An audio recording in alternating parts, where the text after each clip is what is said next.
Hello everyone. तो कैसे हैं आप सब। आज की इस वीडियो में बात करने वाले हैं आपके इग्नू सब्जेक्ट कोड बैंगला 136 की, जिसकी बुक का नाम है English at the work place. तो इस बुक के मोस्ट इंपोर्टेंट क्वेश्चन करने वाले हैं और ध्यान रखना है वन शॉट वीडियो रहने वाली, यानी कि एक सिंगल वीडियो में आपका ये सब्जेक्ट कवर हो जाएगा। इस बुक से जितने भी इंपॉर्टेंट क्वेश्चन आते हैं इस सब्जेक्ट कोड से, उसको मैंने इस वीडियो में इंक्लूड कर लिया, यानी कि सिंगल वीडियो आपको देख के जानी है और आपके एग्जाम में आपको जाकर बैठ जाना है, जिससे आप अच्छा स्कोर कर पाओगे। तो वीडियो को काफी ध्यान से देखना है, ठीक है। आगे हम बात करें तो आप मुझे इंस्टाग्राम पर फॉलो कर सकते हैं, ठीक है। ये मेरा यूजर नेम है, आपको कुछ भी क्वेरी हो तो आप मेरे से पूछ सकते हैं, ठीक है। और आप हमारे टेलीग्राम ग्रुप को ज्वाइन कर सकते हैं, जिसका नाम है एकलव्य इग्नू। यहाँ पर आपको पीडीएफ नोट जितनी भी अपडेट्स है वो मिल जाएंगे, जितने भी क्वेश्चन पेपर हैं आपके सब्जेक्ट से रिलेटेड वो यहाँ पर आपको प्रोवाइड करा दिए जाएंगे, ठीक है। तो चलिए आगे हम बात करते हैं। तो देखिए, जब आपका एग्जाम होता है ये 100 मार्क्स का आता है, ठीक है, आपको पता होना चाहिए, ठीक है। तो आपको 100 में से 35 मार्क्स चाहिए होते हैं पास होने के लिए, जो 100 मार्क्स का एग्जाम होता है, ठीक है।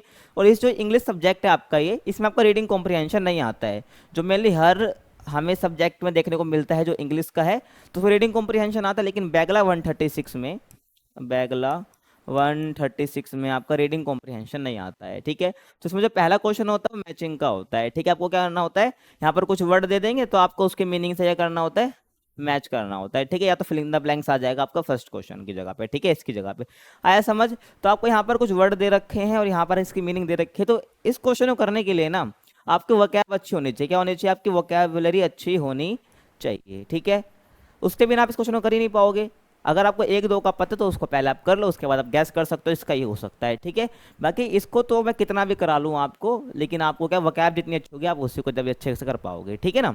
बाकी आपको जितने वर्ड मीनिंग यहाँ पर दिख रहे हैं ना, मैं आपको टेलीग्राम पर भेज दे करूँगा, ठीक है, इस सब्जेक्ट के लिए, तो आप वहाँ पर ज्वाइन कर लेना, ठीक है। तो देखो, ये क्वेश्चन आ रखा था आपके एग्जाम में कि फिलेंथ्रोपी का मतलब क्या है, आर्चिव का मतलब क्या है, एम्पैथी का मतलब क्या है, तो आपको इसमें से मैच करना था, ठीक है। तो हम बारी बारी करके इनके मीनिंग को देख लेते हैं, ठीक है ना। तो देखो, जो फर्स्ट वर्ड था वहां पर ए, वो था फिलेंथ्रोपी, ठीक है। इसका मतलब क्या होता है, प्रैक्टिस ऑफ चैरिटेबल और बेनेवोलेंट एक्शंस, ठीक है। मतलब कि फिलेंथ्रोपी का मतलब क्या होता है, चैरिटी करना एक तरह से, ठीक है। ऐसा करना जिससे किसी की मदद हो, ठीक है, चैरिटेबल वर्क करना, तो उसका मतलब होता है फिलेंथ्रोपी, ठीक है। तो देखो पिछली स्लाइड में दिखाऊं मैं आपको, तो फिलेंथ्रोपी का कहाँ हो जाएगा, हमारा यहाँ पर हो जाएगा, ठीक है, 9th हो जाएगा। तो ऐसे आपको मिलाना है, यानी कि आपको एग्जाम में ऐसे टेबल बना के आनी है, ठीक है ना, कि इसका ये वाला है, इसका ये वाला है, ठीक है। आर्चिव का क्या हो जाएगा, कलेक्शन ऑफ डॉक्यूमेंट्स और रिकॉर्ड्स, ठीक है। आर्चिव का मतलब क्या होता है, रिकॉर्ड्स का कलेक्शन करना या डॉक्यूमेंट का कलेक्शन, ठीक है। तो आपका क्या हो जाएगा, वो आर्चिव हो जाएगा। एम्पैथी की बात करूं तो एम्पैथी का मतलब क्या होता है, ability to share someone's else feeling, ठीक है, यानी कि किसी की फीलिंग को शेयर करने की क्षमता, तो क्या होता है हमारा एम्पैथी, ठीक है। और फैसिलिटेट क्या होता है, मेक समथिंग पॉसिबल और ईजी, यानी कि फैसिलिटेट मतलब होता है किसी चीज़ को आसान बना देना, ठीक है। तो ऐसे आपको ध्यान रखना है आपके एग्जाम में, ठीक है। और इन एडवर्टेंटली का मतलब क्या होता है, नॉट इंटेंशनल, ठीक है। डेलीगेट का मतलब एंट्रस्ट पावर और रिस्पॉन्सिबिलिटी टू समवन एल्स, ठीक है। तो ध्यान रखना है ऐसे ही कि आपके एग्जाम में आएगा, आपको करते हुए चलना है। अब आगे जो हमारा क्वेश्चन आता है, ठीक है, सेकंड क्वेश्चन जो आपका आता है, तो आपको सेंटेंस बनाने होते हैं, ठीक है। कुछ वर्ड्स आपको दे देंगे ऐसे, ठीक है, तो आपको क्या करना होगा, सेंटेंस बनाने होंगे। अब सेंटेंस बनाते हुए तो आपको ध्यान रखना है कि सेंटेंस का जो स्ट्रक्चर होता है, क्या बोला मैंने, सेंटेंस का जो स्ट्रक्चर होता है, क्या बोला, सेंटेंस का जो स्ट्रक्चर होता है वो क्या होता है, हमारा सब्जेक्ट वर्ब प्लस ऑब्जेक्ट, ठीक है। तो ये क्या होता है, हमारा सेंटेंस का स्ट्रक्चर होता है, वर्ब से पहले आपकी हेल्पिंग वर्ब भी आ जाती है, ठीक है, अगर जरूरी है तो ध्यान रखना। तो आपका क्या होता है, ये आपका एक सेंटेंस बनाने का स्ट्रक्चर होता है। तो पहले आपको सब्जेक्ट लिखना होता है, फिर वर्ब, फिर ऑब्जेक्ट लिखना होता है, आया समझ। तो इन्हीं वर्ड्स को क्या हमें करना है, सेंटेंस में इंक्लूड करना है, यानी कि इन्हीं को लेते हुए हमें क्या करना है, बनाना है, ठीक है, सेंटेंस। इंप्लीमेंट का मतलब क्या होता है, किसी में कुछ हमने सीखा तो उसको इंप्लीमेंट हमने कर दिया, कुछ नई चीज आई तो उसको हमने किसी में इंप्लीमेंट कर दिया, ठीक है। अपग्रेड का मतलब क्या होता है, पुराना कुछ होगा तो उसको हमने कर दिया, कुछ नया कर दिया, यानी अपग्रेड कर दिया उसमें। एप्टीट्यूड मतलब होता है एक तरह से आप टैलेंट समझ सकते हो, ठीक है। एप्टीट्यूड मतलब टैलेंट से आप समझ सकते हो, यानी कि क्षमता, एबिलिटी, ठीक है। असर्टिव का मतलब आप समझ सकते हो कॉन्फिडेंस, ठीक है, ठीक है। तो फैसिलिटी का मतलब क्या होता है, कॉन्फिडेंस। और फीडबैक का मतलब क्या होता है कि हम भी कुछ भी काम करते हैं, हमने उसको सही करा, कैसा करा, तो जो भी उसको बताएगा, ठीक है, हमने सही करा गलत करा, वो फीडबैक होता है। तो आपको इन वर्ड का यूज करके क्या बनाना है, सेंटेंस बनाना है। तो ऐसे आपके एग्जाम में अलग अलग वर्ड्स आएंगे, आपको सेंटेंस बनाना होगा। बस ध्यान रखना है कि सेंटेंस का स्ट्रक्चर ऐसा फॉलो होना चाहिए, subject plus verb plus object, ठीक है, ध्यान रखना। तो पहला वर्ड हमारा यहाँ पर है इम्प्लीमेंट, ठीक है। तो इसके लिए हम क्या कर सकते हैं, तो the company decided to implement the new software across all departments, ठीक है। तो कंपनी ने क्या करा, जो नया सॉफ्टवेयर है उसको इम्प्लीमेंट करना कि जितने भी डिपार्टमेंट है, ठीक है, कि जो company decided to implement the new software across all departments, ठीक है, जितने भी डिपार्टमेंट्स है कंपनी के वहाँ पर क्या नए सॉफ्टवेयर को इम्प्लीमेंट करना। देखो तो इम्प्लीमेंट वर्ड आ गया, ध्यान रखना है, ठीक है। ऐसे आगे देखो, अपग्रेड बताया था मैंने, किसी को नयापन करना, ठीक है, किसी भी चीज़ में नयापन लाना तो अपग्रेड होता है वो। तो यहाँ पर I need to upgrade my phone to the latest model, ठीक है। अब फ़ोन का जो मॉडल वो चेंज होता रहता है, तो क्या कर दिया इसने, I need to upgrade my phone to the latest model, ठीक है, क्योंकि जो फ़ोन उसका वो था वो पुराना मॉडल हो चुका था, ठीक है। तो उसने ये कर दिया, अपग्रेड कर दिया अपने फ़ोन को लेटेस्ट मॉडल में, ठीक है। तो ऐसे ही आपको सेंटेंस बनाने अपने एग्जाम में। आगे देखो, अगला है हमारा एप्टीट्यूड, ठीक है। एप्टीट्यूड मैंने क्या बताया था, टैलेंट से, ठीक है, क्षमता से, एबिलिटी, ठीक है, ध्यान रखना। तो देखो इसका सेंटेंस क्या बना सकते हो आप, she has a natural aptitude for solving complex mathematical problems, ठीक है। तो उसका टैलेंट है, उसकी क्षमता है, ठीक है, वो उसका एप्टीट्यूड है, ठीक है, क्या वो कॉम्प्लेक्स मैथमेटिकल जो प्रॉब्लम्स होती है, जो क्वेश्चन होते हैं मैथ्स के, वो सॉल्व कर लेता है, ठीक है ना। आपको ऐसे ध्यान रखना है, ठीक है। अब देखो शी यहाँ पर क्या है, ये सब्जेक्ट है, यहाँ पर हेल्पिंग वर्ब है। तो ऐसे यहाँ पर आपको ध्यान रखना है, आपको कि सेंटेंस पे ध्यान रखना है कैसे मैं बना रहा हूँ, ठीक है, गलत आपको नहीं बनाना है। उसके बाद है असर्टिव। असर्टिव का मैंने क्या बताया था, कॉन्फिडेंस, ठीक है। असर्टिव का क्या बताया था मैंने, कॉन्फिडेंस बताया था, ठीक है। तो कॉन्फिडेंस के लिए यहाँ पर आप यूज़ कर सकते हो कि it is important to be assertive in a meetings to ensure your ideas are heard, ठीक है। तो जो मीटिंग होती है उसमें क्या असर्टिव रहना बहुत ज़रूरी है, ताकि कि आपको सुने, ठीक है ना। जब मीटिंग में कुछ बोलोगे तो आपको कॉन्फिडेंट होकर बोलना है, ठीक है, नहीं असर्टिव रहकर बोलना है, ताकि आपको क्या सुने बाकी लोग, ठीक है ना। तो it is important to be assertive in meeting to ensure your ideas are heard, जो आपके आइडियाज़ है वो मीटिंग में सुने जाएं। तो ये इंश्योर करने के लिए आपको असर्टिव होना मीटिंग में बहुत इंपॉर्टेंट है। तो इसका मतलब ये है, आपको ध्यान रखना है, ठीक है। उसके बाद है फीडबैक, ठीक है। फीडबैक मैंने बताया था आपको, आपने कुछ काम किया, ठीक है, आप मान लो स्पीच भी दे रहे हो, तो कोई आपको दूसरा व्यक्ति बताएगा कि आपने स्पीच कैसी थी, उसमें क्या मिस्टेक थी, तो फीडबैक हो जाएगा। तो फीडबैक भी आपको ऐसे ही इसके लिए सेंटेंस बना देना है, ठीक है। The manager provided constructive feedback on my project proposal, ठीक है। यहाँ पे कोई एक व्यक्ति है तो वो बोलता है कि जो मैनेजर है उसने क्या करा, कंस्ट्रक्टिव फीडबैक यानी कि अच्छा फीडबैक दिया मेरे प्रोजेक्ट के लिए, ठीक है। इस प्रोजेक्ट में क्या कमियां थी, क्या क्या मैंने को सुधार करनी है, तो उस प्रोजेक्ट में तो उसने वो बताया, ठीक है, मैनेजर ने, समझ आया। तो मैनेजर ने क्या दिया, फीडबैक दिया। तो ऐसे ही आपको बना के आना अपने एग्जाम में, आ गया समझ। तो चलिए अब देखिए, जो हमारा अगला क्वेश्चन आता है, जो हमारा थर्ड क्वेश्चन आता है आपके एग्जाम में, वो आता है एक्टिव पैसिव वॉइस का, ठीक है। और एक्टिव पैसिव वॉइस का कंसेप्ट आपको समझना बहुत ज़रूरी है, क्योंकि ये क्वेश्चन तो रिपीट होगा ही होगा, ठीक है। ये नहीं कि मैं आपको यहाँ पर सेंटेंस बता दूंगा कि इसका पैसिव वॉइस ही होगा। अब इसको करने से पहले ना मैं एक्टिव पैसिव वॉइस का हम कंसेप्ट समझेंगे कि एक्टिव जो वॉइस है उसको पैसिव वॉइस में कैसे कन्वर्ट करते हैं, किस चीज़ का हमें ध्यान रखना चाहिए, ठीक है। तो जब भी मैं आपको क्या समझाने के बाद ये क्वेश्चन कराऊंगा, ठीक है। और ये क्वेश्चन पक्का आपके एग्जाम में हर बार रिपीट होता है, ध्यान रखना। अगर आपने एक्टिव पैसिव वॉइस समझ लिया तो आप कोई भी क्वेश्चन कर पाओगे, ठीक है। अगर मैं कोई डायरेक्ट आंसर करा दूंगा तो आप नहीं कर पाओगे, ठीक है ना।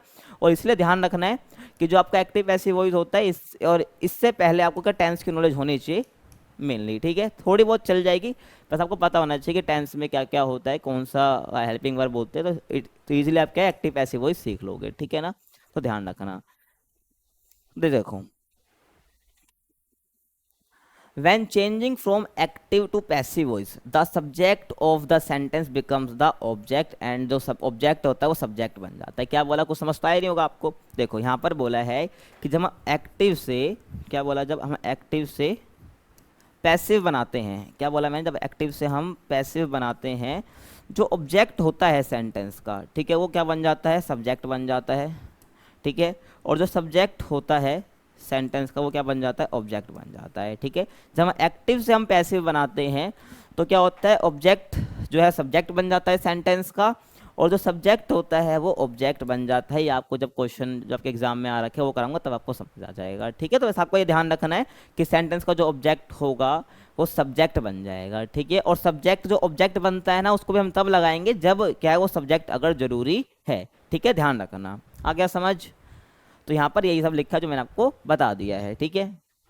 उसके बाद देखो, the verb form is also adjusted by adding a form of the verb to be, ठीक है। तो टू बी का मतलब यहाँ पर है इज, ठीक है। टू बी के ये पार्ट हैं, इज, एम, आर, ठीक है, ध्यान रखना है। ये सब क्या होते हैं, वॉज, वर, तो ऐसे और भी हैं। तो टोटल क्या होता है, टू बी के क्या होते हैं, फॉर्म्स होते हैं, आपको ध्यान रखना है, ठीक है। तो वर्ब बी के एडजस्ट होती है किसके थ्रू, ऑब्जेक्ट की वजह से, ठीक है। कि ऑब्जेक्ट जैसा होगा ना, अगर ऑब्जेक्ट हमारा सिंगुलर है, ठीक है, तो वर्ब भी कैसी आएगी हमारी, हेल्पिंग वर्ब भी कैसी आएगी हमारी, सिंगुलर आएगी, ठीक है। और अगर हमारा जो ऑब्जेक्ट है वो कैसा, अगर हमारा प्लूरल है, क्या है, प्लूरल है, तो हमारी वर्ब, हेल्पिंग वर्ब भी कैसी आएगी हमारी, प्लूरल आएगी, ठीक है, ध्यान रखना। जैसे कि मैं बात करूँ यहाँ पर, तो मैं इसको इरेज कर लें। देखो, जैसे कि मैं इज की बात करूँ तो इज हमारा यहाँ पर क्या है, सिंगुलर है, ठीक है, ठीक है। और वॉल्स की बात करूँ तो भी हमारा सिंगुलर है, ठीक है। और वर की बात करूँ तो ये भी क्या है हमारा, ये हमारा प्लूरल है, ठीक है, प्लूरल, ठीक है। और उसके बाद हम आर की बात करें तो ये भी हमारा क्या है, प्लूरल है। अब आपको ये क्यों बता रहा हूँ, आपको पता होना चाहिए, ठीक है। अगर जैसा हमारा सब्जेक्ट है वैसा ही कि हमारी हेल्पिंग वर्ब आएगी। और सब्जेक्ट, जब ऑब्जेक्ट हमारा सब्जेक्ट बनेगा ना, ऑब्जेक्ट हमारा सब्जेक्ट बनता है जब पैसिव में जाते हैं, ठीक है। तो जो सब्जेक्ट हमारा होगा उसी के अकॉर्डिंग क्या आएगी, हेल्पिंग वर्ब आएगी। यहाँ पर यही आपको बताया गया, आपको ध्यान रखना है, ठीक है। और जो ये हेल्पिंग वर्ब होती है, ये जो मेन वर्ब होती है उससे पहले आती है, क्या, उससे पहले ये आपकी हेल्पिंग वर्ब आती है, ठीक है। आया समझ। तो देखिए आगे देखते हैं, ठीक है। आगे देखिए, द एजेंट यानी the doer of the action is introduced by the preposition by. मैंने बोला ना कि जो आपका ऑब्जेक्ट होता है वो तो सब्जेक्ट बन जाता है, लेकिन जो सब्जेक्ट होता है वो क्या बन जाता है, आपका ऑब्जेक्ट बन जाता है, ठीक है। और इसको शो करने के लिए हम क्या करते हैं, बाय प्रीपोजिशन का यूज़ करते हैं, अगर हमारा जो ये जरूरी है, ठीक है। जो सब्जेक्ट ऑब्जेक्ट बना है, सब्जेक्ट जो ऑब्जेक्ट बना है, अगर वो इंपॉर्टेंट है, उसको दिखाना जरूरी है, तो हम उसको बाय प्रीपोजिशन का यूज़ करके दिखाते हैं, लिखते हैं, ठीक है। It is important to mention. आया समझ, ठीक है। अगर आपको हल्का हल्का भी समझ आ रहा था कोई टेंशन लेने की जरूरत नहीं, जब क्वेश्चन हम करेंगे तो वो भी वहाँ पर आपको मैं बताता हुआ चलूँगा, ठीक है ना। तो देखो, अब यहाँ पर मैंने टेबल आपके लिए बना दी है, जहाँ पर आपको मैंने ये बताया टू बी की फॉर्म्स होती हैं, ठीक है, जो अलग अलग टेंसेज में होती है। अगर कोई सेंटेंस हमारा प्रेजेंट सिंपल में है, अगर हमें उसकी क्या बनानी है, पैसिव वॉइस बनानी है, तो हम क्या यूज़ करते हैं, पास्ट सिंपल से। अगर पास्ट सिंपल में कोई सेंटेंस है, अगर उसको हम क्या बना रहे हैं, पैसिव वॉइस बना रहे हैं, तो क्या करना होगा। तो आपको ऐसे ही मैं बताते हुए चलूँगा, आपको ध्यान रखना और ध्यान से सुनना है, इस टेबल को समझना है, ठीक है ना। तो देखो, अगर हमारा कोई सेंटेंस प्रेजेंट सिंपल में है, ठीक है, प्रेजेंट सिंपल में है, तो हम क्या करेंगे, इज एम आर का यूज़ करते हैं। क्या करते हैं हम, इज एम आर का यूज़ करते हैं। ध्यान रखना, इज जो कि वो सिंगुलर के लिए आई के साथ एम यूज़ करते हैं, और आर हमारा प्लूरल के लिए यूज़ होता है, ठीक है। और इसमें एक बात मैं बताना आपको भूल गया कि जब पैसिव वॉइस हम बनाते हैं, जब एक्टिव से हम पैसिव में जाते हैं, जो मेन वर्ब होगी, ठीक है, मेन वर्ब वो होगी हमारी, मेरा थर्ड आएगी, ठीक है। तीन फोर्थ फॉर्म होती है हमारी, जैसे कि मैं बात करूं, चार फॉर्म होती है एक वर्ब की हमारी, ठीक है। जैसे मैं गो लेके चलता हूँ, ठीक है, गो, वेंट, गोन, ठीक है। और चौथी क्या होती है हमारी, आईएनजी लग जाता है, ठीक है। तो हमेशा क्या आएगी, थर्ड फॉर्म आएगी वर्ब की जब हम पैसिव बनाएंगे, आपको ध्यान रखना है, ठीक है। तो प्रेजेंट सिंपल को जब हम क्या करेंगे, पैसिव में बनाएंगे, तो हेल्पिंग वर्ब हमारी ये लगेंगी, ठीक है। और हमारा क्या होगा, वर्ब की थर्ड फॉर्म हमारी आएगी। जैसे कि यहाँ पर एग्जांपल है, यहाँ पर एक वर्ब ले लिया इन्होंने, टीच, ठीक है। तो टीच की जो थर्ड फॉर्म होती है वो टॉट होती है, क्या होती है, टॉट होती है, आपको ध्यान रखना है, ठीक है। तो यहाँ पर इसी से आपको समझाते चलूंगा सारे एग्जाम्पल, ठीक है। टेंस, अगर कोई सेंटेंस हम इस टेंस है हमारे, क्या सेंटेंस है, तो कैसे उसको बनाएंगे, ठीक है। देखो, तो यहाँ पर वर्ब कैसी है, थर्ड फॉर्म है, तो इज आर टोट। अब जैसा सब्जेक्ट है ना, मान लो कि शी है, शी कैसा है हमारा, सिंगुलर है, तो शी इज टोट, ठीक है। तो ये हमारा क्या हो जाएगा, पैसिव वॉइस हो जाएगा, ठीक है, ध्यान रखना है, ठीक है। तो जो हमारा क्या है, ऑब्जेक्ट जैसा है, तो वैसे हम क्या करते चलेंगे, हम हेल्पिंग वर्ब का यूज़ करते हुए चलेंगे, ठीक है। तो ध्यान रखना, अगर पास्ट सिंपल है तो उसकी टू बी फॉर्म में क्या होती है, वॉज वर होती है, ठीक है, आपको पता होगा। तो टू वॉज वर होती है, तो अब इसी का हम यूज़ करेंगे जब हम पैसिव बनाएंगे, ठीक है। तो वॉज टोट, आपको ध्यान रखना है, ठीक है। अब यहाँ पर कुछ भी हो, जो ऑब्जेक्ट हमारा बना है, सब्जेक्ट जो ऑब्जेक्ट था सेंटेंस में, ठीक है। देखो हमारा सेंटेंस का स्ट्रक्चर क्या होता है, सब्जेक्ट, ठीक है, 2 मिनट, ठीक है। देखो, सब्जेक्ट होता है, ठीक है, प्लस हमारी हेल्पिंग वर्ब होती है, प्लस हमारा मेन वर्ब होती है, प्लस हमारा ऑब्जेक्ट होता है, ठीक है। तो जो ऑब्जेक्ट है ये सब्जेक्ट बनेगा, ठीक है, और ये सब्जेक्ट हमारा क्या बनेगा, ऑब्जेक्ट बनेगा। तो ये ऑब्जेक्ट हमारा जैसा होगा ना, उसी के अकॉर्डिंग क्या आएगी, हमारी हेल्पिंग वर्ब आएगी। अगर ये जो ऑब्जेक्ट हमने सब्जेक्ट बनाया, अगर ये सिंगुलर है तो वोज आता है, ठीक है, अगर वो प्लूरल है तो वर आएगा, ठीक है, ध्यान रखना। तो यहाँ पर क्या हो जाएगा, वोज टोट या वर टोट भी हो जाएगा, ठीक है, ध्यान रखना है आपको। बस ना ध्यान रखना है, ठीक है। जो मेन वर्ब है वो थर्ड फॉर्म रहेगी, जो मेन वर्ब मैंने आपको बताई है ना, ये हमेशा थर्ड रहेगी। और ठीक है, और पैसिव वॉइस का स्ट्रक्चर क्या होता है, ठीक है, तो ऑब्जेक्ट हो जाएगा यहाँ पर, ठीक है, हेल्पिंग वर्ब हो जाएगी, ये पैसिव वॉइस का स्ट्रक्चर बता रहा हूँ, ठीक है, और आपकी मेन वर्ब हो जाएगी, मेन वर्ब की थर्ड फॉर्म होती है, ठीक है, प्लस आपका हमारा सब्जेक्ट हो जाता है, ठीक है। और सब्जेक्ट को हम किससे दिखाते हैं, बाई से, ठीक है, तो प्लस यहाँ पर बाय कर लो, फिर सब्जेक्ट आप कर लो। आया समझ। तो इस प्रकार से आपको करना है, ठीक है। अगर प्रेजेंट कॉन्टिन्यूस में आपका सेंटेंस है तो उसमें हम इज एम आर यूज करते हैं, प्लस में बीइंग यूज करते हैं। कॉन्टिन्यूस मतलब क्या होता है, जो चल रहा है, ठीक है। तो ऐसे टेंस, कॉन्टिन्यूस टेंस हमारा वही होता है जो प्रेजेंट हो, जो पास्ट हो, वो चल रहा है, जो चला आ रहा है, ठीक है, अभी भी चल रहा है वो, ठीक है ना। जैसे टीचिंग में बोल रहा हूँ तो आईएनजी आ रहा है ना, टीचिंग यानी कि मैं पढ़ा रहा हूँ, ठीक है। टोट मतलब होता है पढ़ा चुकना, ठीक है, पढ़ा चुके हैं हम। तो ध्यान रखना कि अगर प्रेजेंट कॉन्टिन्यूस में है, चाहे वो पास्ट कॉन्टिन्यूस में है, तो इज एम आर तो आएगा प्रेजेंट कॉन्टिन्यूस के लिए। जब उसको पैसिव बनाएंगे तब भी इज एम आर आएगा। वो डिपेंड करता है कि सिंगुलर है प्लूरल है हमारी, क्या वो हमारा ऑब्जेक्ट है, ठीक है, जो हमारा सब्जेक्ट बना है। तो उसके साथ बिंग भी आएगा, ठीक है। तो ध्यान रखना, जैसे यहाँ पर एग्जाम्पल के लिए प्रेजेंट कॉन्टिन्यूस को जब हम पैसिव बनाएंगे तो is being taught, is am are में से कुछ भी आ सकता है, ठीक है, इज एम आर में से कुछ भी आ सकता है, तो उसके साथ बीइंग जरूर आएगा, ठीक है। तो इज बीइंग टॉट, ठीक है, आया समझ। अब ऐसे ही पास्ट कॉन्टिन्यूस है, तो पास्ट कॉन्टिन्यूस को जब हम क्या करेंगे, पैसिव बनाएंगे, तो उसमें वोज वर्ड तो कुछ ना कुछ आएगा ही, जैसा हमारा सिंगुलर है या प्लूरल है, बीइंग जरूर आना है, ठीक है। बीइंग मान लो कि कंपलसरी है, ये तो आएगा ही आएगा कॉन्टिन्यूस टेंस में, ठीक है ना। तो कॉन्टिन्यूस टेंस मतलब बीइंग तो हमारा आएगा, उसके बाद बस क्या हमारा वोज वर्ड देखना है, जो भी हमारी हेल्पिंग वर्ड है वो क्या आएगी, ठीक है। वो सिंगुलर के लिए आता है और वर हमारा प्लूरल के लिए आता है, ठीक है। अभी आपको मैं बता दूंगा नेक्स्ट स्लाइड में कि सिंगुलर वर्ब कौन, सिंगुलर सब्जेक्ट कौन से होते हैं, प्लूरल कौन से होते हैं, ठीक है, ध्यान रखना। तो वोज वर आएगा हमारा, ठीक है, टू बी की फॉर्म से, और बीइंग हमारा जरूर आना जब पैसिव बनाएंगे। तो यहाँ पर आप देख सकते हो वोज बीइंग टॉट, ठीक है। यहाँ पर आप कुछ भी आ सकता है, जो ऑब्जेक्ट होगा वो आएगा, और वोज आएगा, बीइंग आएगा, और टॉट आएगा। तो आपको ध्यान रखना है। देखो मेन वर्ब की थर्ड फॉर्म है, बीइंग आ गया, कॉन्टिन्यूस था ही पास, और वोज तो आ गया, ठीक है, क्योंकि यहाँ पर हमारा कोई जो सब्जेक्ट होगा वो सिंगुलर होगा। आया समझ। अगर परफेक्ट टेंस है, ठीक है, प्रेजेंट परफेक्ट टेंस है, तो उसमें क्या कोई हैज, हैव और बीन आएगा, ठीक है। यहाँ पर कॉन्टेक्स्ट से बीइंग आ रहा था, ठीक है, तो यहाँ पर बीन आएगा, ठीक है। बी वोज बीन होती है, ठीक है, एक वर्ब होती है हमारी ये भी, तो बी वोज बीन होती है, ठीक है ना।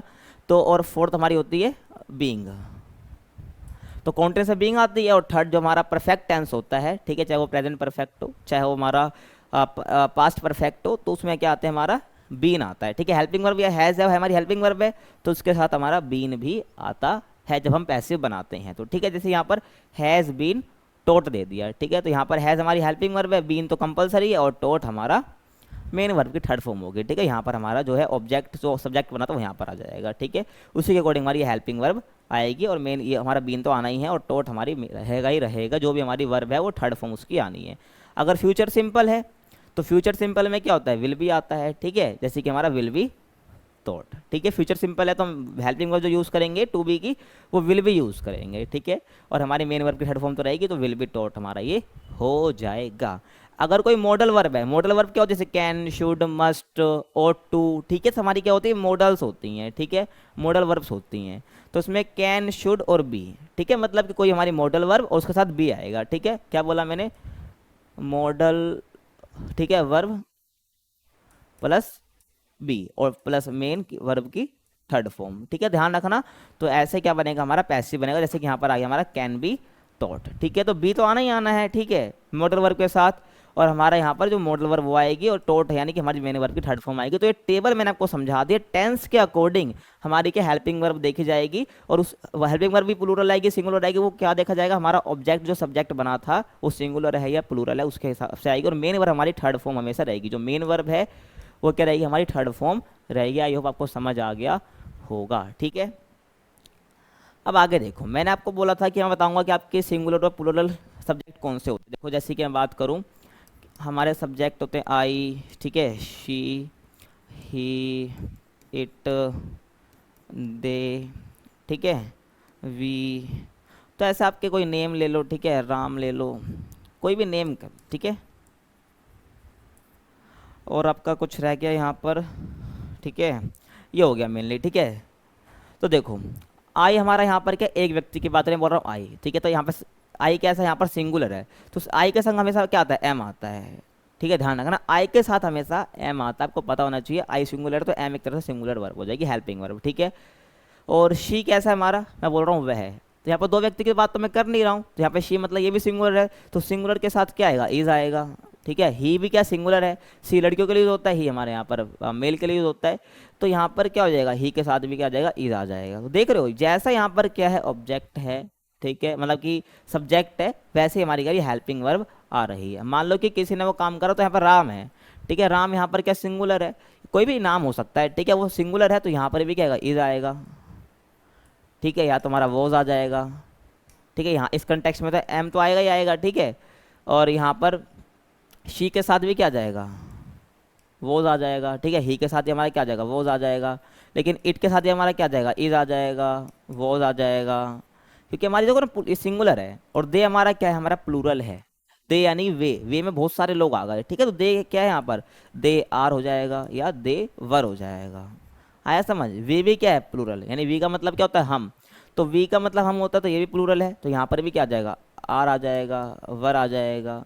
तो इसी के सब्जेक्ट कैसा है हमारा, उसके अकॉर्डिंग क्या आती है हमारी हेल्पिंग वर्ब आती है, आपको पता होना चाहिए। आपको मैं डिटेल से बता दें कि एक्टिव को जब हम पैसिव बताते हैं तो हमें किन किन चीज़ों का ध्यान रखना होता है, कैसे बनानी होती है पैसिव। आई होप आपको समझ आ गया। फिर भी कुछ डाउट है तो आप कमेंट कर सकते हैं, ठीक है।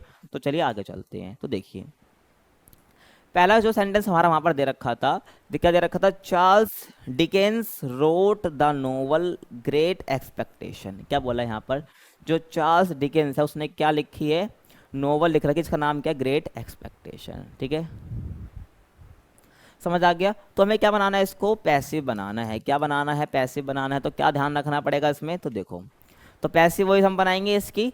तो यहाँ पर आपको ऑब्जेक्ट ध्यान रखना है, इस सेंटेंस में जो आपका ऑब्जेक्ट है उसको पहले लिखना है। तो Charles Dicken wrote the novel Great Expectation, ठीक है। तो देखो द नोवेल, ठीक है, जिसके बारे में बात हो रही होती है आपको ध्यान रखना है, ठीक है।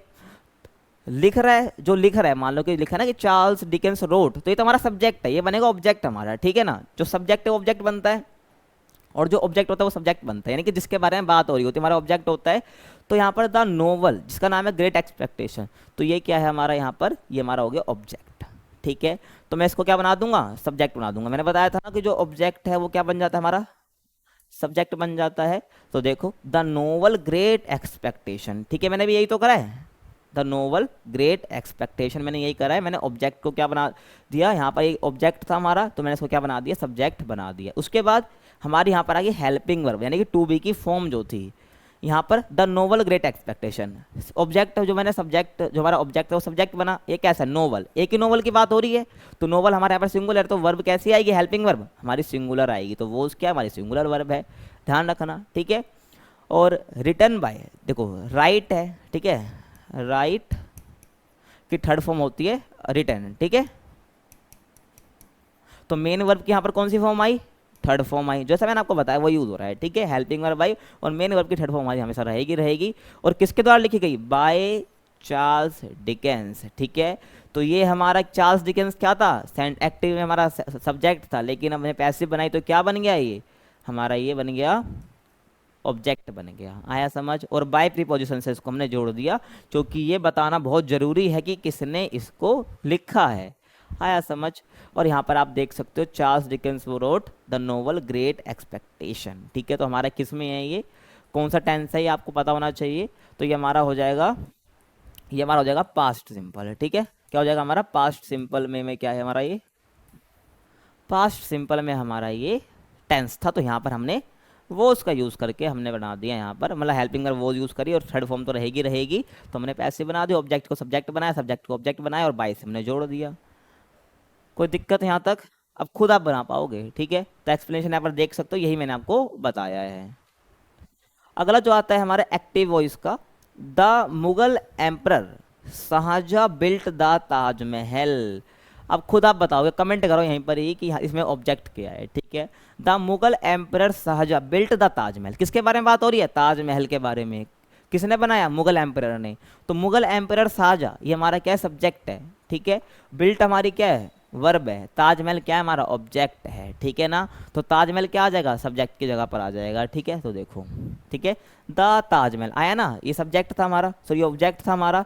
तो ये क्या बन गया? अब सब्जेक्ट बन गया, ठीक है ना।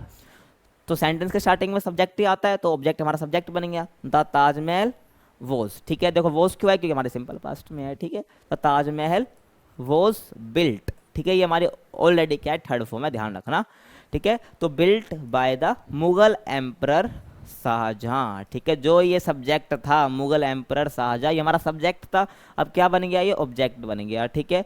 तो मुगल एम्परर शाहजहां, ठीक है। आया समझ? तो ऐसे ही आपको बनाते चलना, ये आपको समझ भी आ रहा होगा, ठीक है। एक्सप्लेनेशन आप ये देख सकते हो, ठीक है, मैंने आपको यहाँ पर बता दिया है। ऐसे ही active voice, Alex Alexander Fleming discovered penicillin, ठीक है। यहाँ पे बोला कि अलेक्जेंडर फ्लेमिंग है, वो ने डिस्कवर करा क्या? पेंसिलिन को। अब यहाँ पर क्या हो जाएगा? Alexander discovered penicillin. तो पेंसिलिन यहाँ पर किसके बारे में बात हो रही है? पेंसिलिन किसने डिस्कवर करा? अलेक्जेंडर। तो जो डिस्कवर कर रहा है वो हमारा सब्जेक्ट है, जिसको करा है वो हमारा ऑब्जेक्ट हो गया, ठीक है। तो पेंसिलिन हमारे यहाँ पे ऑब्जेक्ट है, अब पेंसिलिन हमारे यहाँ पर क्या बन जाएगा? सब्जेक्ट बन जाएगा, ठीक है। और अलेक्जेंडर फ्लेमिंग क्या बन जाएगा? हमारे यहाँ पर ऑब्जेक्ट बन जाएगा, ठीक है। और डिस्कवर्ड हमारी यहाँ पर क्या हो जाएगी? ये हमारी है मेन वर्ब है। अब इसी अकॉर्डिंग हमें क्या बनानी है? पैसिव बनानी है। तो देखो पेंसिलिन, मैंने बोला था ना कि जो हमारा ऑब्जेक्ट होता है वो सब्जेक्ट बनता है, तो पेंसिल यहाँ पर ऑब्जेक्ट था, क्या बन गया? सब्जेक्ट, ठीक है। इसी बात पे क्या करना है? वीडियो को लाइक करो, ठीक है ना। तो पेंसिलिन वॉज डिस्कवर्ड, ठीक है ना। देखो वॉज हमारी हेल्पिंग वर्ब होगी, और मेन वर्ब की थर्ड फॉर्म तो आनी ही आनी, चाहे धरती क्यों ना खिसक जाए, पैसिव बनाते वक्त मेन वर्ब की थर्ड फॉर्म ही यूज होनी है, ठीक है। तो penicillin was discovered by Alexander Fleming, ठीक है। आया समझ? तो देखो अलेक्जेंडर फ्लेमिंग सब्जेक्ट था, वहां पर क्या बन गया? ऑब्जेक्ट बन गया। किसके द्वारा जोड़ा है हमने? बाय के द्वारा, ठीक है। समझ आ गया? कोई दिक्कत? चलो आगे चलते हैं, ठीक है। एक्टिव वॉइस, ठीक है। तो my friend Drew this beautiful picture, मतलब कि जो मेरा फ्रेंड है उसने क्या बनाई? ब्यूटीफुल पिक्चर बनाई है। तो यहाँ पर पिक्चर क्या है? यहाँ पर ऑब्जेक्ट। मैंने बोल रहा हूँ किसके बारे में बात हो रही है? पिक्चर के बारे में। किसने बनाई है? माई फ्रेंड ने। तो माई फ्रेंड यहाँ पर क्या? सब्जेक्ट है, पिक्चर हमारे यहाँ पर ऑब्जेक्ट है, तो पिक्चर क्या बनेगा? हमारे यहाँ पर सब्जेक्ट बनेगा, और माई फ्रेंड यहाँ पर क्या बनेगा? हमारा ये ऑब्जेक्ट बन जाएगा। आया समझ? और ड्रू हमारी यहाँ पर क्या है? ये हमारी मेन वर्ब है, जो कि अब क्या थर्ड फॉर्म इससे हम लिख देंगे, ठीक है। देखो कैसे बनाएंगे? तो दिस ब्यूटीफुल पिक्चर, ठीक है ना। तो ये पूरी बात हो रही है ना, ब्यूटीफुल पिक्चर। तो मैंने पिक्चर हमारा ऑब्जेक्ट था, सब्जेक्ट बनेगा, तो ये सब्जेक्ट ही बना है, ठीक है ना, हमारा यहाँ पर कि दिस ब्यूटीफुल पिक्चर, ठीक है। वो हमारी फिर हेल्पिंग वर्ब आ गई, ठीक है, क्योंकि सिंपल पास्ट में हमारा टेंस था। ड्रोन, ठीक है। ड्रू की थर्ड फॉर्म क्या होती है? ड्रो, ड्रू, ड्रोन, ठीक है ना। ड्रो हमारी फर्स्ट फॉर्म होती है, ठीक है। ड्रू हमारी सेकंड होती है, और ड्रोन थर्ड फॉर्म होती है, ठीक है। तो ड्रोन यहाँ पर यूज कर दिया मेन वर्ब की थर्ड फॉर्म, और बाय से क्या कर दिया हमने? सब्जेक्ट जो हमारा ऑब्जेक्ट बन गया उसको जोड़ दिया, ठीक है, माई फ्रेंड। आई होप आपको समझ आ गया होगा, ठीक है। एक्सप्लेनेशन आप देख सकते हो, यही बात है जो लिखी मैं आपको बताया हूँ, ठीक है। अब एक्टिव वॉइस हमारा कौन सा दूसरा जो सेंटेंस आ गया? They selected a new leader yesterday. They selected a new leader, ठीक है। दे हमारा क्या हो जाएगा? यहाँ पर सब्जेक्ट है, ठीक है ना। दे क्या बनेगा हमारा यहाँ पर? ये बनेगा ऑब्जेक्ट, ठीक है। अब आपको यहाँ पर एक और चीज़ पता होना चाहिए, सब्जेक्टिव केस और ऑब्जेक्टिव केस पता होना चाहिए, ठीक है। अब दे को जब हम ऑब्जेक्ट की जगह पे यूज़ करेंगे तो ये चेंज हो जाएगा, ठीक है, आपको बताऊंगा अभी, ठीक है। तो दे सिलेक्टेड अ न्यू लीडर, ठीक है। लीडर हमारे यहाँ पर क्या? ऑब्जेक्ट है, जिसके बारे में बात हो रही हमारा ऑब्जेक्ट हो जाता है, तो लीडर को चुना गया यस्टरडे, ठीक है। तो उसकी पैसिव कैसे बनाएंगे? तो देखो अ न्यू लीडर, ठीक है। तो ये क्या था? न्यू लीडर, पूरा मतलब कि लीडर हमारा ऑब्जेक्ट था, सब्जेक्ट बनाएंगे इसको। तो अ new leader was selected by them yesterday, ठीक है ना। तो दे का क्या बन गया? दे का हमारा क्या बन गया? यहाँ पर देम बन गया, ठीक है। तो यस्टरडे तो हमारा वैसा का वैसा ही रहेगा ना, कि यस्टरडे मतलब कि कल उसको चुना गया था, ठीक है। तो दे का क्या बन गया? देम। तो किन के द्वारा चुना गया था? दे यानी देम के द्वारा, उनके द्वारा चुना गया था कल का एक नया लीडर। तो दे बन गया हमारा जो सब्जेक्ट है ऑब्जेक्ट बन गया, ठीक है। जो न्यू लीडर हमारा यहाँ पर ऑब्जेक्ट था वो सब्जेक्ट बन गया, ठीक है, ध्यान रखना है। और वो हमारी हेल्पिंग वर्ब थी, और मेन वर्ब हमारी सिलेक्टेड जो थी आ गई। आपको समझ आ गया होगा, ये हमारी पैसिव वॉइस अगला क्वेश्चन देखो, फिल इन द ब्लैंक का क्वेश्चन है, ठीक है। अभी ऐसे क्वेश्चन में क्या करना होता है, आपको जैसा यहाँ पर इंस्ट्रक्शन दे रखे होते हैं वैसे आपको यहाँ पर फिल करना होता है, ठीक है। जैसे कि मैं फर्स्ट क्वेश्चन की बात करूँ तो यहाँ पर बोला use the correct form of dispatch, ठीक है। तो आपको सेंटेंस पढ़ना है, टेंस पहचानना है, कौन सी वर्ब आएगी यहाँ पर, डिस्पैच की कौन सी फॉर्म आएगी वो आपको फिल करनी है, ठीक है। तो ध्यान रखना है, ठीक है। तो ऐसे आपके 10 फिल इन द ब्लैंक्स वहाँ पर अलग अलग इंस्ट्रक्शन दे रखी होती हैं आपको, ठीक है। तो उसी को यूज करके हमें क्या है, इसको फिल करना होता है, ध्यान रखना है, ठीक है। आपको बताता चलूंगा भाई यहाँ पर डिस्पैच की कौन सी फॉर्म आएगी, आएगी तो क्यों आएगी। तो एक एक चीज हम यहाँ पर एक्सप्लेन करेंगे इस क्वेश्चन में, ठीक है ना। तो फिल इन द ब्लैंक्स का थर्ड क्वेश्चन रहता है, थर्ड का दो पार्ट होते हैं, ठीक है, ए और बी। में तो एक्टिव पैसिव वॉइस मैंने बता दिया, बी में आपका ये फिल इन द ब्लैंक्स है, ठीक है। तो देखो पहला क्वेश्चन क्या है, please make the necessary corrections and have the letter है, ठीक है। डैश दे दिया, ऐसे remove the dash chairs from the hall, ठीक है। We shall have our meeting है, ठीक है। जितनी भी चेयर है उसको होल से हटा दीजिए, ठीक है। तो वहाँ पर क्या है, हमारी मीटिंग है। तो मतलब कि यहाँ पर ऐसा ऐसा क्वेश्चन दे रखे हैं, यहाँ पर बोलेगा यहाँ पर सुटेबल प्रीपोजिशन यूज़ करो, ठीक है। यहाँ पे correct form of break use करो। ऐसे ही आपको देखो आगे मैं बताऊँ तो यहाँ पर use suitable preposition, use suitable preposition, तो ऐसे डायरेक्शन दे रखी है। यहाँ पर प्रीपोजिशन यूज़ करनी है, करेक्ट आर्टिकल यूज़ करना है, ठीक है। यहाँ भी करेक्ट आर्टिकल यूज़ करना है, यहाँ भी आर्टिकल यूज़ करना है, यहाँ भी आर्टिकल। तो हम देख पा रहे हैं मेनली जो क्वेश्चन आपके आ रहे हैं फिल इन द ब्लैंक्स के प्रीपोजिशन से आ रहे हैं, ठीक है, आपके आर्टिकल से आ रहे हैं, ठीक है, और वर्ब से आ रहे हैं। किससे आ रहे हैं, वर्ब से आ रहे हैं। तो इनके बारे में आपको पता होना चाहिए, ठीक है। अगर आप चाहते हो कि प्रीपोजिशन, टेंस की मैं सेपरेट वीडियो लेके आऊँ, ठीक है, ताकि आप चाहते हो कि आप अच्छा स्कोर कर पाओ, तो मैं सेपरेट वीडियो भी लेके आ जाऊंगा। बाकी आपको बताते चलूंगा भाई प्रीपोजिशन आ रहा है तो क्यों आ रहा है, ठीक है, और किस सेंटेंस में ये आ सकता है, आर्टिकल कौन कौन से होते हैं, यहाँ पर ये वाला आर्टिकल आया तो क्यों आया है, तब कोई बताते चलूंगा, ठीक है ना। तो ध्यान रखना, मेरे हिसाब से जो देखा है मैंने वो आर्टिकल, प्रीपोजिशन और हमारा वर्ब से क्वेश्चन पूछ रहा है। एक और आ जाता है आपका कंजक्शन, ठीक है, एक क्वेश्चन और पूछ लेता है आपका कंजक्शन से, बोलता है कि करेक्ट कंजक्शन कौन सा यहाँ पर आएगा, ठीक है, ध्यान रखना है, ठीक है। कंजक्शन आया समझ। तो ऐसा आप देख सकते हो 10 क्वेश्चन आपके एग्जाम में आते हैं, ठीक है। तो इनको हम करते हैं बारी बारी। तो पहला जो यहाँ पर क्वेश्चन था कि please make the necessary corrections and have the letter dispatched, ठीक है। डिस्पैच हमारी वर्ब थी, ठीक है। क्या थी, डिस्पैच हमारी क्या थी, वर्ब थी। हमें बोले करेक्ट फॉर्म यूज करने तो क्या हो जाएगी, डिस्पैच्ड हो जाएगी, ठीक है। डिस्पैच्ड, डिस्पैच्ड का मतलब होता है कहीं भेजना, ठीक है। सेंड, सेंड का मतलब होता है, और डिस्पैच्ड का मतलब क्या हो जाएगा हमारा, सेंट आउट, सेंट आउट मतलब कि उसको भेज दिया गया है, ठीक है। तो please make the necessary corrections and have the letter dispatched, मतलब कि अगर जो लेटर उसमें कुछ करेक्शन करनी है नेसेसरी, तो उसको करेक्शन करके जो लेटर उसको क्या करना है, डिस्पैच करना है। तो वो कि हो चुका है, ठीक है। सेंट आउट मतलब डिस्पैच्ड हो चुका है। तो यहाँ पर डिस्पैच की जो करेक्ट फॉर्म कौन सी आएगी, डिस्पैच्ड हो जाएगी, ठीक है। ध्यान रखना है आपको। देखो dispatched is the correct form of the verb meaning sent out, ठीक है। तो डिस्पैच का मतलब क्या होता है, सेंट आउट, आया समझ। आगे देखो, remove the dash chairs from the hall, ठीक है। तो हमें क्या वर्ब दे रखी थी, ब्रेक दे रखी थी। क्या दे रखा था, ब्रेक वर्ब दे रखी थी। हमें बोला है कि इसको क्या करेक्ट फॉर्म हमें यूज करनी है, क्या यूज करनी है, करेक्ट, ठीक है। तो करेक्ट फॉर्म क्या हो जाएगी हमारी, ब्रोकन हो जाएगी, ठीक है, ठीक है। तो ब्रेक की जो थर्ड फॉर्म होती है ब्रोकन हो जाती है, ठीक है। तो क्या बोला, remove the dash chairs from the hall, यानी कि ब्रेक हमें हेल्पिंग वर्ब, वो मेन वर्ब दी थी, ठीक है। तो मेन वर्ब की जो ब्रेक दी थी उसका करेक्ट फॉर्म क्या हो जाएगी, यानी कि ब्रोकन, जो कि पूरी टूट रखी है, जो ऑलरेडी पहले से हो रखा था, उसके लिए हम थर्ड फॉर्म यूज करते ही हैं, ठीक है। रिमूव द ब्रोकन, तो ब्रेक का क्या हो जाएगा, ब्रोकन हो जाएगा। तो remove the broken chairs from the hall, because क्या है वहां पर आज मीटिंग है वहां पर, ठीक है। तो इंप्रेशन अच्छा नहीं जाता है, जो टूटी हुई चेयर वहां पर रहती है। तो जितनी भी टूटी हुई चेयर है, ब्रोकन चेयर है, उनको वहां से रिमूव कर दो, आया समझ। देखो, ठीक है, ब्रोकन इज द क्या करेक्ट पास्ट पार्टिसिपल, यानी कि पास्ट पार्टिसिपल का यहाँ पर मतलब होता है वर्ब से ही, ठीक है ना। तो पार्टिसिपल का मतलब वर्ब ही होता है, आपको पता होना चाहिए, ठीक है। Break used to describe the state of the chair, क्या बोला यहाँ पर कि जो ब्रेक है ना, यहाँ पर डिस्क्राइब किया गया है स्टेट ऑफ द चेयर, मतलब चेयर की स्टेट कैसी है, टूटी हुई स्टेट है और कैसी है, ठीक है ना। तो ब्रोकन हमारे यहाँ पर आ जाएगा, ठीक है, क्योंकि चेयर तो पहले से टूट रखी है ना, तो इसलिए हमारा आएगा ब्रोकन चेयर, जो ऑलरेडी टूट रखी है उनको वहां से रिमूव कर दो, आया समझ। सबको ध्यान रखना है।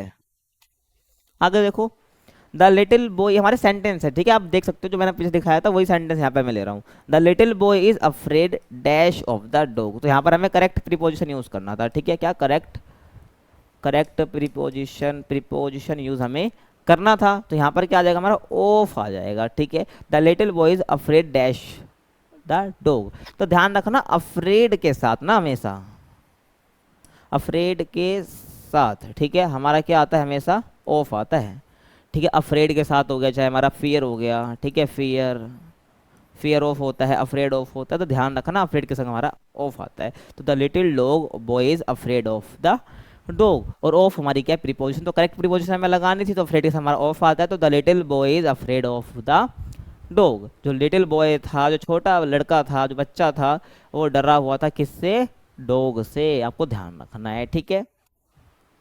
तो देख लो the preposition of is used with afraid, ठीक है ना, तो अफ्रेड के साथ हमारे कौन सा प्रीपोजिशन आएगा, ऑफ आएगा, टू इंडिकेट फियर, ठीक है, तो फियर को यूज करने के लिए हमारा ऑफ आएगा। आया समझ, कोई दिक्कत नहीं होगी। चलो आगे देखो, this letter was written by the teacher, तो यहाँ पे हमें प्रीपोजिशन भरनी थी, ठीक है, तो प्रीपोजिशन हम लगाए, हमने यहाँ पर कौन सा लगाया, बाय, ठीक है। जब हम दिखाते हैं ये काम किसी के द्वारा किया गया है, जब द्वारा की आवाज़ आती है, ठीक है, ये काम उसने किया है या उसके द्वारा किया गया, उसके थ्रू किया गया है, तो वहाँ पर हम बाय यूज़ करते हैं, ठीक है। तो this letter was written dash the teacher, तो लेटर किसके लिए, किसने लिखा है, टीचर ने, तो हम यहाँ पे बाय लगा देंगे ना, तो बाय जैसे ही उसके जाता है तो letter was written by the teacher, तो यहाँ पर हमारा बाय आ जाएगा, ठीक है। तो आपको ध्यान रखना है, ऐसे क्वेश्चन आपके एग्जाम में आता है तो आपको ध्यान से समझना जो कि मैं बता रहा हूँ, ठीक है ना। The preposition by is used in passive constructions to indicate the agent of the action, इसको तो आपको ध्यान नहीं रखना है, ठीक है, आपको समझ भी नहीं आएगा, आपको यहाँ रखना है the agent of the actions, ठीक है ना। एजेंट कौन है एक्शन का, वो एक्शन कौन कर रहा है, तो यहाँ पर जो लेटर लिखा है वो किसने लिखा है, उसका एजेंट कौन है एक्शन का, टीचर, टीचर ने एक्शन करा मतलब लिखा, लिखना भी तो एक एक्शन है, ठीक है, तो टीचर ने लिखा तो वो क्या है, डूअर है, मतलब टीचर क्या है, डूअर है, यानी कि एजेंट है। तो वही क्या है, यहाँ पर आपको ध्यान रखना है, तो बाय यूज किया जाता है एजेंट ऑफ द एक्शन की, जिसने एक्शन किया है तो उसको दिखाने के लिए हम बाय यूज करते हैं। तो यहाँ पर देखो the letter was written by the teacher, आया समझ। आगे देखो, the train departs at 3 PM from the station, जब हमें कोई लोकेशन दिखानी होती है ना, या स्पेसिफिक टाइम दिखाना होता है, लोकेशन दिखानी होती है, तो हम क्या यूज़ करते हैं, एट यूज़ करते हैं, ठीक है। स्पेसिफिक जब हम कोई टाइम दिखा रहे हैं, जब हम कोई टाइम दिखा रहे हैं, स्पेसिफिक टाइम या लोकेशन, तो हम यूज़ करते हैं यहाँ पर हमारा एट, ठीक है। तो ध्यान रखना था, train departs at 3 PM from the station, departs मतलब निकल गई है, ठीक है, जो ट्रेन है वो जो at 3 PM from the station, station से वो 3 बजे निकल गई है, तो यहाँ पर हमारा एट आता है जब हम स्पेसिफिक टाइम और यूज करते हैं किसका, लोकेशन की, आया समझ। तो देखिए at is use to specify a particular time, ठीक है, चाहे लोकेशन तब भी हमारा एट ही आता है, ठीक है ना। अगला क्वेश्चन देखो, he was born dash a small village in Maharashtra, ठीक है, तो यहाँ पर क्या बोला है कि एक कोई होगा, ठीक है, he was born dash a small village in a Maharashtra, ठीक है। जब हम कोई दिखाते हैं मे की आवाज़ आती है कि हाँ वहाँ पर क्या है, ये जन्मा है, या यहाँ पर बैठकर इसके अंदर वो बैठकर पढ़ रहा है, तो इसके अंदर या इसमें ऐसे कोई आवाज़ आती है तो हमारा इन यूज़ होता है, ठीक है। तो यहाँ पर ध्यान रखना है कि वो बोर्न कहाँ पर हुआ है, एक स्मॉल विलेज में, जो कि किसमें है, महाराष्ट्र में है, ठीक है। तो ध्यान रखना हमारे यहाँ पर क्या हो जाएगा, तो in is use to indicate the location of the birth, तो यहाँ पर बर्थ की लोकेशन कौन दिखा रहा है, इन दिखा रहा है, ठीक है। तो इन यहाँ पर क्या दिखाता है, कुछ भी जो हम एक्शन कर रहे हैं वो किसी के इनसाइड हम कर रहे हैं, मतलब कि किसी के अंदर, यानी कि अब स्कूल होता है, स्कूल के अंदर बैठ के हम पढ़ रहे होते हैं तो हम इन स्कूल यूज़ करते हैं, ठीक है। और स्मॉल विलेज में क्या हुआ है, पैदा हुआ है, बोर्न हुआ है, तो उस बॉय का, ठीक है, तो यहाँ पर हमने इन यूज़ कर दिया, आया समझ, तो ध्यान रखना है। आगे देखो, श्रीलंका इज एन आइलैंड है, ठीक है, श्रीलंका क्या एक आइलैंड है, आइलैंड क्या होता है, ऐसे ज्योग्राफी का टॉपिक हो क्या आपको पता होना चाहिए, लेकिन आइलैंड वो होता है हमारा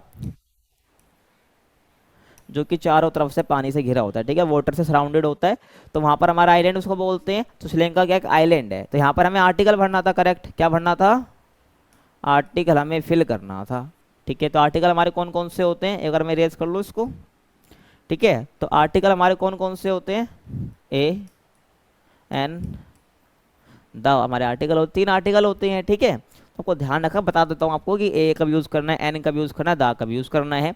तो श्रीलंका जो है एक आइलैंड है, ध्यान रखना है, ठीक है। अब यहाँ पर देखो आइलैंड है, तो यहाँ पर एन यूज़ करा गया है, ठीक है। क्यों करा गया है इसको पहले बता देता हूँ, ठीक है। तो देखो हमारे 3 आर्टिकल होते हैं, ए एन दा, आपको समझ आ गया होगा, ठीक है। तो देखो ए हमारा यूज़ होता है कॉन्स्टेंट के साथ, ठीक है, कॉन्सोनेंट के साथ, ठीक है, कॉन्सोनेंट कॉन्सोनेंट, ठीक है। एन हमारा यूज़ होता है वोवल के साथ, ठीक है, किसके साथ, वोवल के, साउंड के साथ। अगर साउंड है वोवल का तो यूज़ होगा। और दा मतलब होता है जब हम कोई किसी स्पेसिफिक किसी चीज़ को दिखाते हैं, ठीक है, कि जैसे ताजमहल है, ठीक है, और ऐसा कोई है ही नहीं वो, ठीक है, ताजमहल एक ही होता है ना। तो ऐसे जब कोई चीज़ को लोके कोई भी मोन्यूमेंट है, ठीक है, तो उसको जब हम दिखा रहे होते हैं, ताजमहल हो गया, हुमायूं मकबरा हो गया, कोई भी प्लेस हम दिखा रहे होते हैं, तो वहाँ पर हम दा का यूज़ करते हैं, ठीक है ना, ध्यान रखना है। तुम्हारे 3 होते हैं, ठीक है, दा, ए और एन। ए यूज कर जब कॉन्सोनेंट होती है, जैसे कि हमारे वोवल कौन कौन सा आपको जब समझ आएगा, ठीक है। देखो हमारे 3 वोवल होते हैं, ए सॉरी 6 होते हैं, ए ई आई ओ यू, ठीक है, 1 2 3 4 5, ठीक है, 5 होते हैं, ए ई आई ओ यू, ध्यान रखना है, ठीक है। गिनती तो कुछ भी निकल जाते हैं, लेकिन आपको ध्यान रखना है ए ई आई ओ यू। 5 हमारे क्या है, वोवल्स हैं, कितना है, 5 हमारे वोवल्स हैं। तो अगर देखो यहाँ पर क्या है, आई यूज हो रखा है, सेंटेंस के लास्ट में देखना कोई फिल इन द ब्लैंक्स होगा, ठीक है, फिल इन द ब्लैंक खाली स्थान होगा यहाँ पर, ठीक है। उसके बाद जो वर्ड आ रहा है ना, उसका जो पहला अक्षर है, पहला कह सकते हैं अल्फाबेट है, देखो ये आइलैंड है, ये फिल इन द ब्लैंक्स था, इसके बाद एक वर्ड आया, तो ये पूरा वर्ड का जो फर्स्ट अल्फ़ाबेट है हमें उसको देखना है, ठीक है। अगर उसकी आवाज़ इनमें से कोई सी आ रही है, ए की आवाज़ आ रही है, ई की आवाज़ आ रही है, आई की आवाज़ आ रही है, ओ की आवाज़ आ रही है, यू की आ रही है, तो हम एन यूज़ करेंगे। मैंने बोला ना वोवल के साउंड के साथ हम एन यूज़ करते हैं। तो देखो श्रीलंका इज़ एन आइलैंड, आई, तो यहाँ पर ये होगा मैटर नहीं करता, इनकी आवाज़ होनी चाहिए। अगर यहाँ पर ए होता, ठीक है, तो भी एन आता, ठीक है। लेकिन मेन बात आपको ध्यान रखनी है, ए आने पर अगर वो साउंड कॉन्सोनेंट की दे रहा है, मान लो कि बी सी, ठीक है, अगर ऐसी कोई आवाज़ दे रहा है तो हमारा वहाँ पर ए आएगा, क्या आएगा, ए आएगा। लेकिन हम आइलैंड, इस क्वेश्चन की बात करें तो यहाँ पर आइलैंड बोल रहा हूँ, तो यहाँ पर आई तो लिखा है, तो ऑटोमेटिकली यहाँ पर वोवल तो है, लेकिन आवाज़ भी किसकी आ रही है, साउंड भी किसकी आ रही है, आई की आ रही है, तो यहाँ पर हमारा इसलिए एन आया है, ठीक है। जो वोवल का साउंड होता है उसके संग हमारा एन आता है, ठीक है।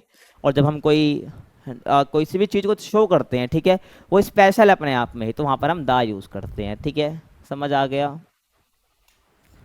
ठीक है। तो देख लो यहाँ पर मैं को इरेज कर दूँ इसको, देखो, ठीक है। तो an is the correct article to use before a vowel sound in island, ठीक है। तो आइलैंड में कौन सी वोवल साउंड आ रही है, आई की वोवल साउंड आ रही है, तो आइलैंड से पहले हम क्या करेंगे, एन यूज करेंगे। आई होप आपको समझ आ गया होगा, ठीक है। ए ई आई ओ यू ही हमारे वोवल है, इनके अगर इनकी आवाज़ आ रही है, साउंड आ रहा है, तो हमारा एन यूज़ होता है, अदरवाइज ए यूज़ होगा, ठीक है ना।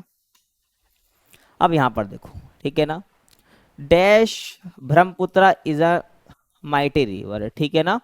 तो यहाँ पर देखो मैंने बोला कोई भी चीज़ स्पेशल है अपने आप में, ठीक है, और कोई चीज़ हो ही नहीं सकती वैसे में, ब्रह्मपुत्र है, एक ही तो रिवर है ब्रह्मपुत्र, ठीक है, और कोई भी है क्या ब्रह्मपुत्र के नाम से, तो द ब्रह्मपुत्र आएगा, ठीक है, the Brahmaputra is a mighty river. तो यहाँ पर मैंने द यूज़ कर दिया ना, तो यहाँ भी हमें आर्टिकल फिल करना था, तो आर्टिकल हमने लगा तो दिया, ठीक है। तो ध्यान रखना, ठीक है, जब कोई रिवर की बात कर रहे हैं, ठीक है, कोई रिवर की बात कर रहे हैं, कोई प्लेस की बात कर रहे हैं, ठीक है, और कोई भी ऐसी फेमस चीज़ है उसके बारे में यूज बात कर रहे हैं, तो हम वहाँ पर हम क्या करते हैं, द यूज़ करते हैं, क्या यूज़ करते हैं, द यूज़ करते हैं। तो यहाँ पर ब्रह्मपुत्र है, ठीक है, रिवर है, तो हमने द यूज़ कर दिया। आई होप आपको समझ आ गया होगा, ठीक है ना। तो the Brahmaputra river is a mighty river, तो देख लो, तो the is the definite article used with the specific reverse, ठीक है। तो स्पेसिफिक रिवर्स होते हैं उनका संग हम द यूज़ कर लेते हैं। आई होप आपको समझ आ गया, ठीक है।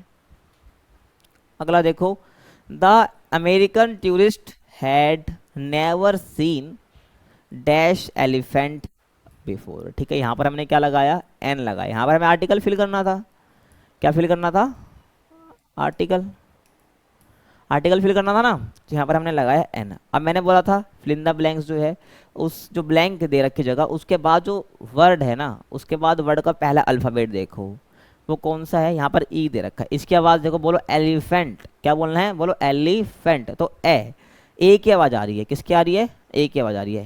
मैंने बोलता ना ए ई आई ओ यू में से किसी का जाएगी तो हमारा आएगा एन। तो देखो एलिफेंट एलिफेंट, तो हमारे ए की आवाज़ आ रही है, तो मैंने क्या लगा दिया, आँख बंद करा, एन लगा दिया। तो यहाँ पर ऐसे आपको करना है, ठीक है ना, ध्यान रखना है।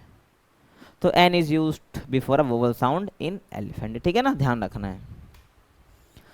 उसके बाद देखो Varanasi is a holy city, ठीक है। अब यहाँ पर ए आ गया ना, तो ए का क्वेश्चन बच रहा था, तो ए यहाँ पर आपको समझ आ जाएगा अब। तो Varanasi is a holy city, ठीक है। अब देखो मैंने बोला जो ब्लैंक जगह है उसको देखना है, उसके बाद जो वर्ड आ रहा है उसका पहला अल्फाबेट देखो, एच है, क्या है, मैंने आपको बताया था एच। अब देखो मैंने वोवल बताया था आपको, ए ई आई ओ यू, इनमें से किसी की आवाज़ इसमें आ रही है, मैंने बोला एच। ए की आवाज़ भी नहीं आ रही, ई की भी नहीं आ रही, आई की भी नहीं आ रही, ओ की भी नहीं आ रही, यू की आवाज़ भी नहीं आ रही है, ठीक है। तो यहाँ पर हमारा क्या हो जाएगा, तो यहाँ पर हम ए लगा देंगे, ठीक है। हमारा ये क्या है, कॉन्सोनेंट है, क्या है हमारा एक कॉन्सोनेंट हमारा ये है, तो यहाँ पर हमारा ए आ जाएगा। आपको समझ आ गया, अगर वोवल का साउंड है तो एन आ जाएगा, ठीक है। 3 से 4 बार बता चुका हूँ, सपने में आना चाहिए आप लोगों के, ठीक है। तो A is the indefinite article use before the noun city, ठीक है ना। तो आपको मेन जो मैंने आपको बताया वही आपको याद रखना है, ठीक है, कि साउंड वोवल की है या नहीं है।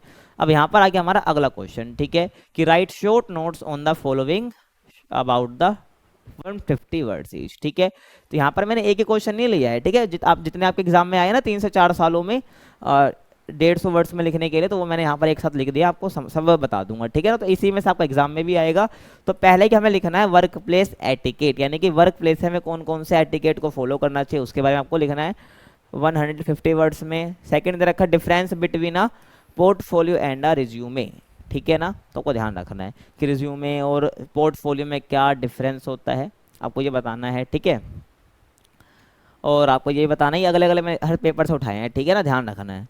तो और आता है आपका creative approach to job seeking, मतलब कि जॉब लेने के लिए एक क्रिएटिव अप्रोच क्या होनी चाहिए, इसके ऊपर आपको लिखना है, ठीक है। Gender and the work place, male female होता है ना जेंडर, तो इसमें क्या ध्यान रखना होता है, वर्क प्लेस पर जेंडर के बारे में, मेल है फीमेल है, तो कैसे कैसे हमें बातों को फॉलो करना होता है, गाइडलाइंस को फॉलो करना होता है, आपको यहाँ पर इसमें ये बताना है। फिर अगला कुछ साल पहले ये क्वेश्चन आया था, कैरेक्टरिस्टिक्स ऑफ वर्क एथिक्स, ठीक है, यानी कि वर्क एथिक्स की कैरेक्टरिस्टिक यानी विशेषता क्या होती है, एंड स्टेजेस ऑफ प्रेजेंटेशन, यानी कि प्रेजेंटेशन की स्टेजेस कौन कौन सी होती हैं, तो आपको ये बताना है, ठीक है। तो आपको ध्यान रखना है इन सब के ऊपर कर 150 वर्ड्स में आपको लिखना है। तो बारी बारी करके इनको हम देखते हैं, ये आपको समझ भी आएगा, तो ध्यान से वीडियो को देखना है, ठीक है ना। तो देखो पहले हम बात करते हैं वर्क प्लेस एटिकेट के। वर्क प्लेस जहाँ पर हम काम करते हैं, एटिकेट मतलब तौर तरीके, समझ आया इन दोनों का मतलब, ठीक है। तो देखो work place etiquette refers to the standards of behavior expected from individuals in a professional environment। Professional environment मतलब जहाँ पर आप काम करो, जो आपका वर्क प्लेस है, वहाँ पर कैसा बिहेवियर आपका होना चाहिए, ये आपके क्या है वर्क प्लेस एटिकेट होते हैं, ठीक है। यानी कि work place etiquette refers to the standards of behaviour, behaviour के स्टैंडर्ड क्या होंगे, वो आपसे एक्सपेक्टेड किया जाते हैं कि इंडिविजुअल से, यानी कि इंडिविजुअल का बिहेव कैसा होना चाहिए एक प्रोफेशनल एनवायरनमेंट में, वातावरण में जहाँ पे सब काम करते हैं, तो उसको हम बोलते हैं वर्क प्लेस एटिकेट। यानी कि सीधी बात मैं कहूँ कि जहाँ पर आप काम कर रहे हो ना, वहाँ पे प्रोफेशनल तो रहेगा ही, मतलब जहाँ पर जो काम हो रहा है, तो वहाँ पर आपका कैसा बिहेवियर है, ठीक है। तो वो होता है भाई हमारा वर्क प्लेस एटिकेट। और ध्यान रखना कैसा बिहेवियर नहीं, स्टैंडर्ड बिहेवियर, यानी कि सही बिहेवियर क्या होता है हमारा वर्क प्लेस एटिकेट होता है, तो ये काम करते वक्त वहाँ पर हमें फॉलो करना होता है। तो वर्क प्लेस एटिकेट ही हमारा होता है। आगे मैं बात करूँ तो it encompasses appropriate communication, dress code, punctuality and respect for others time and work. और जो ये स्टैंडर्ड ऑफ बिहेवियर है ना, मतलब कि जो वर्क प्लेस पर होता है, तो हम इसमें क्या क्या आ जाएगा, हमारा कम्युनिकेशन आपकी बढ़िया होनी चाहिए, ठीक है। तो आपका ड्रेस कोड है, ये नहीं कि आप पहुंच गए वहाँ पर वेस्टर्न कपड़े पहन के, ठीक है, और वहाँ पर फिर झिंगा लाला हु कर रहे हो, वो नहीं चलेगा, ठीक है ना। तो ड्रेस कोड आपका बिल्कुल फॉर्मल होना चाहिए, ठीक है, जो वर्क प्लेस पर होता है। तो कम्युनिकेशन, ड्रेस कोड और पंक्चुअलिटी, यानी कि आपको हर वक्त टाइम पर पहुँचना है, ठीक है, लेट नहीं होना, पंक्चुअलिटी को फॉलो करना है। एंड रिस्पेक्ट करनी है दूसरों के टाइम की और उनके वर्क की। सबका टाइम प्रीशियस होता है, सबके टाइम की और सबके जो वर्क है उनकी रिस्पेक्ट करने, पंचुअल रहना है, ड्रेस कोड आपका बढ़िया होना चाहिए, कम्युनिकेशन आपकी अच्छी होनी चाहिए, ये नहीं कि जाके किसी को वहाँ पर कुछ बक दिया आपने, ठीक है नहीं। तो आपका स्टैंडर्ड बिहेवियर क्या होता है, एक प्रोफेशनल एनवायरनमेंट में उसको हम बोलते हैं वर्क प्लेस एटिकेट। आपको समझ आ गया होगा। आगे हम बात करें, देखो good work place etiquette helps in maintaining professionalism and fosters a positive and productive work atmosphere. ठीक है, जो गुड वर्क प्लेस होते हैं, मतलब एटिकेट हम फॉलो करते हैं, गुड वर्क प्लेस एटिकेट जो होते हैं ये एक हेल्प करते हैं हमें प्रोफेशनलिज्म मेंटेन करने में। अगर सब अपनी चलाएंगे, अपने मतलब एटिकेट को फॉलो नहीं करेगा तो वहाँ पर काम तो होगा नहीं। वहाँ पर सब बिल्कुल एक तरह से कह सकते हैं हम, लोग ना किसी की रिस्पेक्ट करेंगे ना, एक तरह से जो एनवायरनमेंट है वो बेकार रहेगा, ठीक है ना, वहाँ पे काम होगा ढंग से ना कुछ। तो जब हम क्या करते हैं वर्क प्लेस पे एक अच्छे एटिकेट रखते हैं तो हेल्प करता है मेंटेन, क्या प्रोफेशनलिज्म को मेंटेन करने में मदद करता है, ठीक है।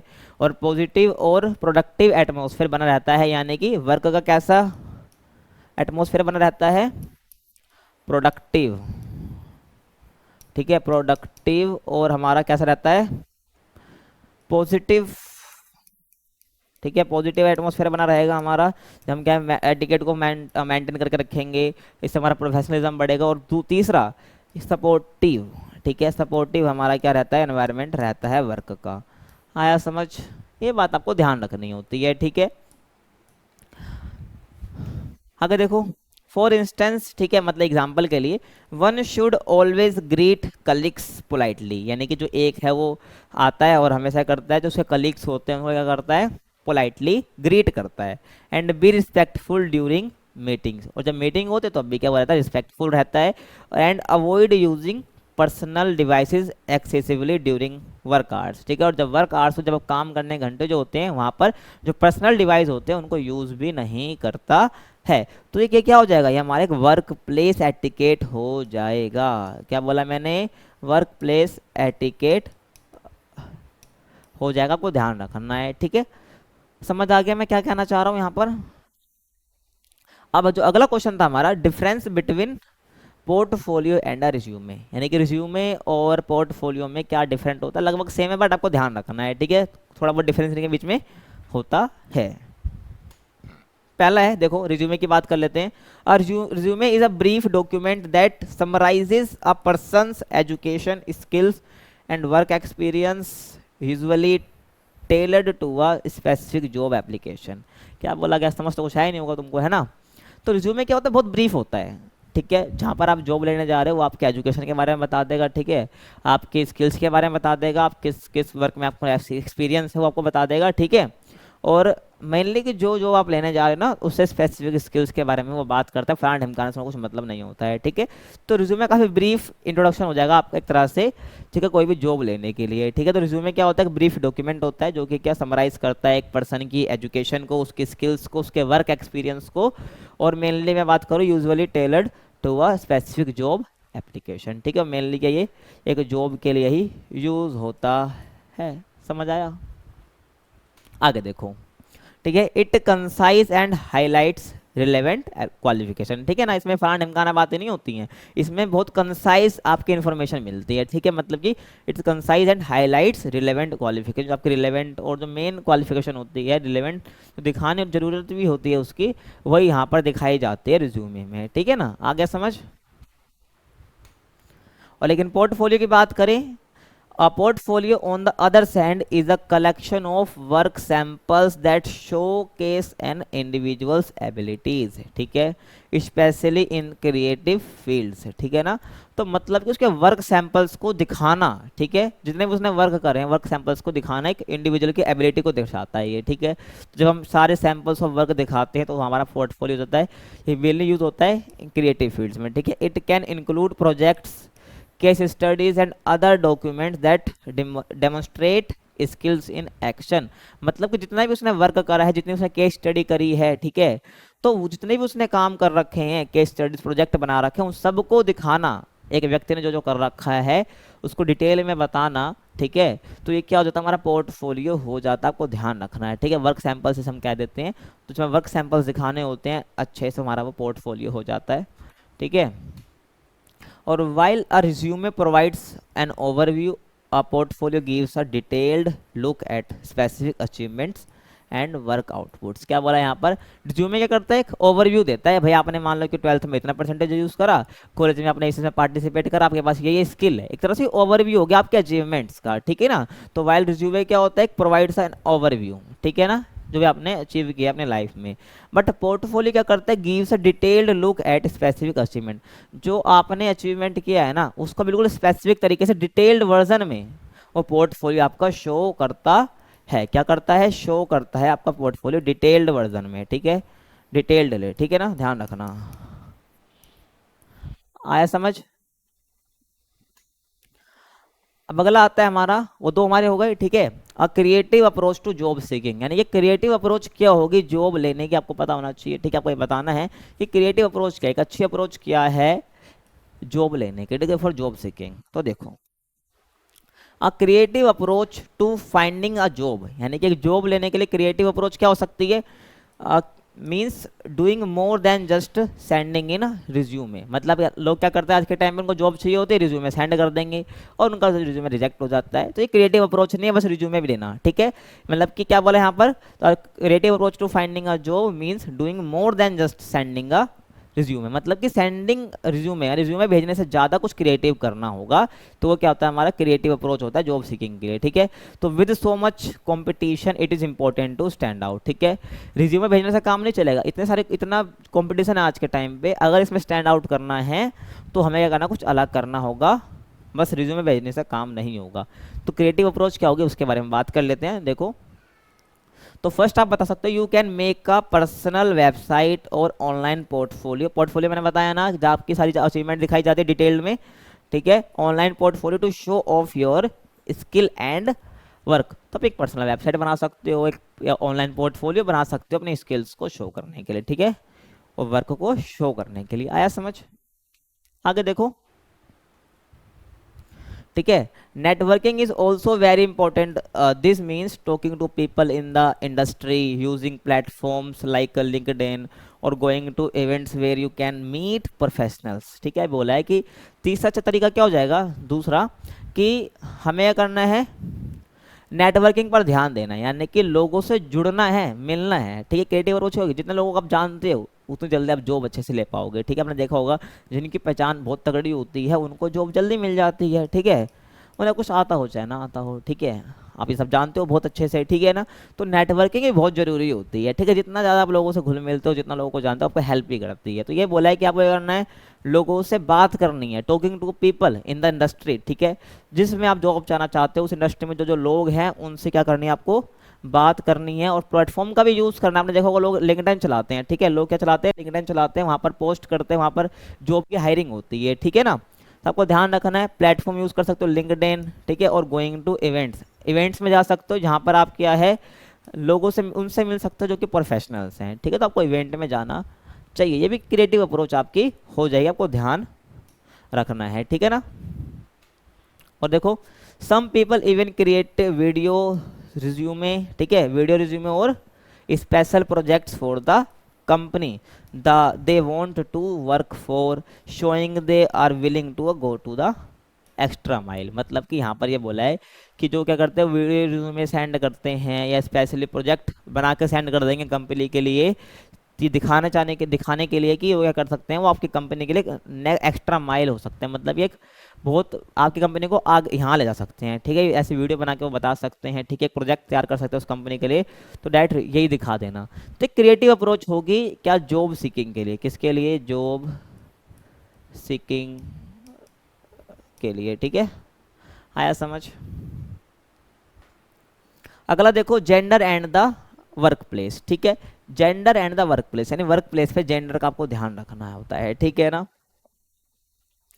तो देखो भाई, आगे, gender in the workplace looks at how man, women and the people of different gender identities are treated at work. तो यहाँ पर ये देखा जाता है gender in the workplace में कि जो मैन है, वुमेन है, जो अलग अलग जेंडर के लोग हैं, दो जेंडर होते हैं, ठीक है, मेनली।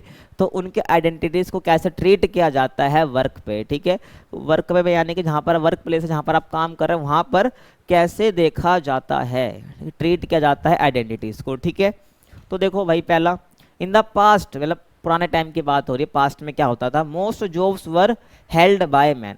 मोस्ट जो जॉब होती थी वहाँ पर मैन ही काम करते थे, आपको पता है, ठीक है, वो फीमेल तो होती नहीं थी वहाँ पर, ठीक है। तो ये बोला in the past most jobs were held by man, but now यानी आज के टाइम की बात हो रही है अब, more women and people of all genders are joining every kind of, जब हर तरह की जॉब में क्या है हमें दोनों जेंडर के लोग देखने को मिल जाएंगे। पास्ट में वुमेन्स कम होती थी, लेकिन वुमेन कम होती थी, लेकिन आज के टाइम पे क्या है, बहुत सारी वुमेन्स हैं, तो और जो दूसरा भी जेंडर है वो भी क्या कर रहे हैं, ज्वाइन कर रहे हैं हर प्रकार की जॉब को। आगे समझ, आगे देखो, even though things have gotten better, problems like unequal pay and fewer women in top position still exist। मतलब क्या बोला गया है यहाँ पर कि पहले टाइम पे क्या होता था भाई, पैसा भी कम मिलता था, वुमेन्स जो होती, वुमेन जो होती थी उनको पैसा कम मिलता, जो महिलाएं होती थी, ठीक है, यानी कि वुमेन, उनको पे भी क्या बहुत कम करते थे, ठीक है ना। लेकिन आज के टाइम पे सब कम हो गया है, ठीक है ना। तो यही बोला, even though things have Gotan better, पहले से थिंग्स जो बेटर हो चुकी हैं। प्रॉब्लम्स लाइक अनइक्वल पे, यानी जो पहले जो पे किया जाता था वो भी इक्वली पे नहीं किया जाता था, लेकिन अब ये ठीक हो चुका है, ठीक है। मोस्ट ऑफ द जॉब जैसी है वहाँ पर अब इक्वली पे किया जाता है, बस काम देखा जाता है, काम अगर ढंग से सेम जेंडर भी, वो मैन वही कर रहा है, वुमेन वही कर रही है, तो उसको सेम पे दिया जाता है, ठीक है। And women in top most top position is still exist, ठीक है। मतलब कुछ कुछ जगह पे तो ऐसा होता है कि जो वुमेन होते हैं वो टॉप पोस्ट पर होती है, जहाँ पर एक मेल भी नहीं होता है, तो आपको ध्यान रखना है, ठीक है भाई। और there are also challenges for people who don't fill into the traditional categories of male और फीमेल, ठीक है। तो यहाँ पर क्या बोला है कि there are also challenges for people who don't fit into the traditional categories of the male और फीमेल, मतलब कि यहाँ पर उनके लिए भी चैलेंज है भाई कि जो कि फिट नहीं होते हैं, ठीक है, यहाँ पर मेल और फीमेल के, ठीक है, समझ आ गया। जिनको मतलब कि जॉब लेने में चैलेंज होता है, तो यहाँ पर ये बता रखा है जेंडर के बारे में, ठीक है। और companies are working to make the workplace fair, ठीक है, जो कंपनीज भी क्या कर रही है भाई, थोड़ी मतलब मेहनत कर रही है, ठीक है, ताकि जो है वर्क प्लेस कैसा हो सके, फेयर हो सके, मतलब, ठीक है।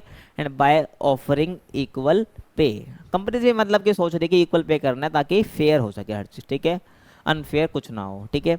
And supporting both man and women with the family leave, ठीक है, एंड प्रिवेंटिंग हैरेसमेंट है, ठीक है। होता है ना कई बार कि कॉर्पोरेट जॉब्स में आप देखते हो कि कैसे हैरेसमेंट किए जाते हैं, मतलब कि बहुत वर्किंग आवर्स बढ़ा दिए जाते हैं, ठीक है, एक तरह से हेडेक बढ़ा दी जाती है, बट ऐसा नहीं है, ठीक है। अब क्या कर फैमिली लीव भी दी जाती है, प्रिवेंटिंग हैरेसमेंट यानी कि हैरेसमेंट भी कम कर दिया है, ठीक है।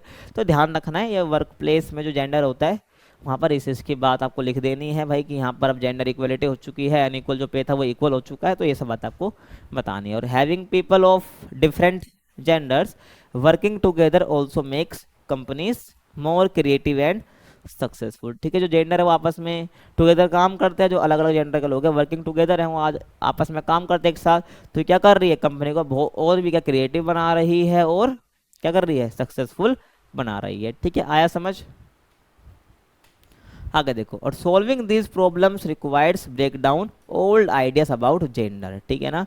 अगर ये भाई प्रॉब्लम्स को सोल्व करना है अच्छे से, तो ये जरूरी है, रिक्वायर्ड्स क्या क्या रिक्वायर्ड है इसके लिए, ब्रेकिंग ओल्ड आइडियाज, जो पुरानी विचारधारा पुराने आइडियाज हैं उनको भाई क्या कर दो, खत्म कर दो, ठीक है ना, उनको भूल जाओ, उनको तोड़ दो, breaking down old ideas about gender, ठीक है।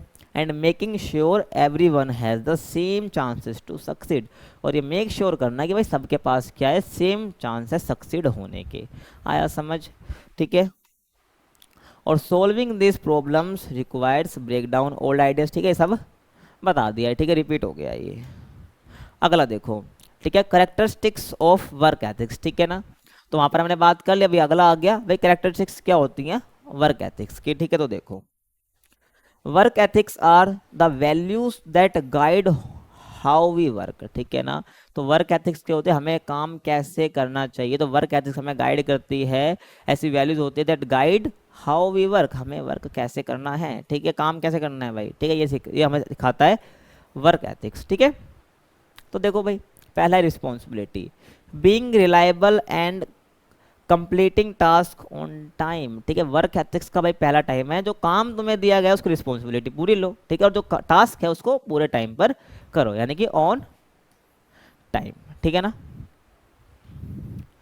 उसके बाद है इंटीग्रिटी, ठीक है। इंटीग्रिटी क्या होता है? Being honest and doing the right thing, ठीक है। अपने काम के प्रति इंटीग्रेट रहो, यानी कि इंटीग्रिटी रखो, यानी कि ऑनेस्ट रहो, ठीक है ना। और क्या करो? सही चीजें करो। आया समझ? आगे देखो, डेडिकेशन, ठीक है, यानी कि दृढ़ रहना है। जो टास्क मिला है ना, उसमें आपको अपना बेटर देना है, मतलब बेस्ट देना है, ठीक है ना। तो committing to your job and trying your best, जो भी आप काम कर रहे हो वहाँ पर आपको डेडिकेशन होना चाहिए। जो काम आपको मिला है वहाँ आपका फुल्ली डेडिकेशन होना चाहिए और आपको अपना बेस्ट देना होता है, ठीक है। ये भी क्या वर्क एथिक्स में आता है, ध्यान रखना, ठीक है। टीम वर्क, ठीक है, तो collaborating well with others and respecting teammates, ठीक है ना भाई। टीम वर्क यानी कि टीम के साथ काम करना, कोलाबरेट करना उनके साथ, और क्या करना? रिस्पेक्ट करना टीममेट्स की, जो आपकी टीम में शामिल है, जो काम कर रहे हैं आपके साथ। आपको समझ आ गया? तो ये सब हो गया हमारा वर्क एथिक्स, ठीक है।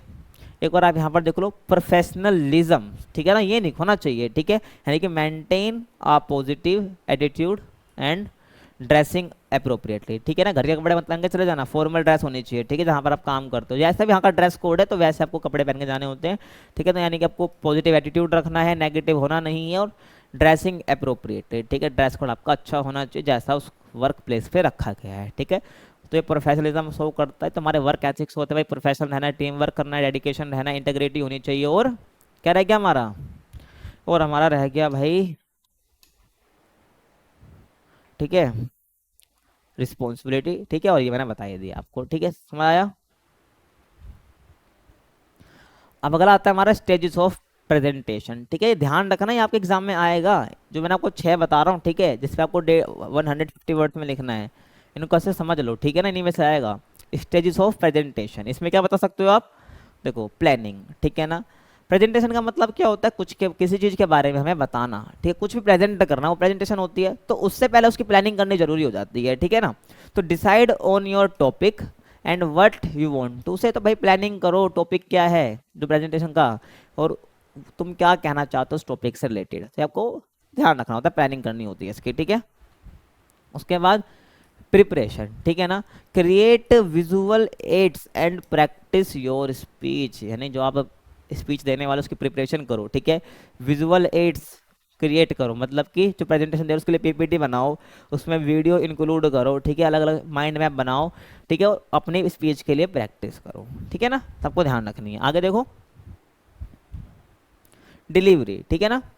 तो present your information clearly and engage with your audience, ठीक है ना। स्टेज है अलग अलग, ये पहले आपने प्लानिंग करी, ठीक है, फिर प्रैक्टिस करी, उसके बाद डिलीवरी भी करनी होती है, ठीक है। जो इन्फॉर्मेशन है उसको क्लियरली प्रेजेंट करो, ठीक है, डिलीवरी करो उसकी, और अपनी ऑडियंस के साथ एंगेज रहना है, ठीक है ना, ध्यान रखना है।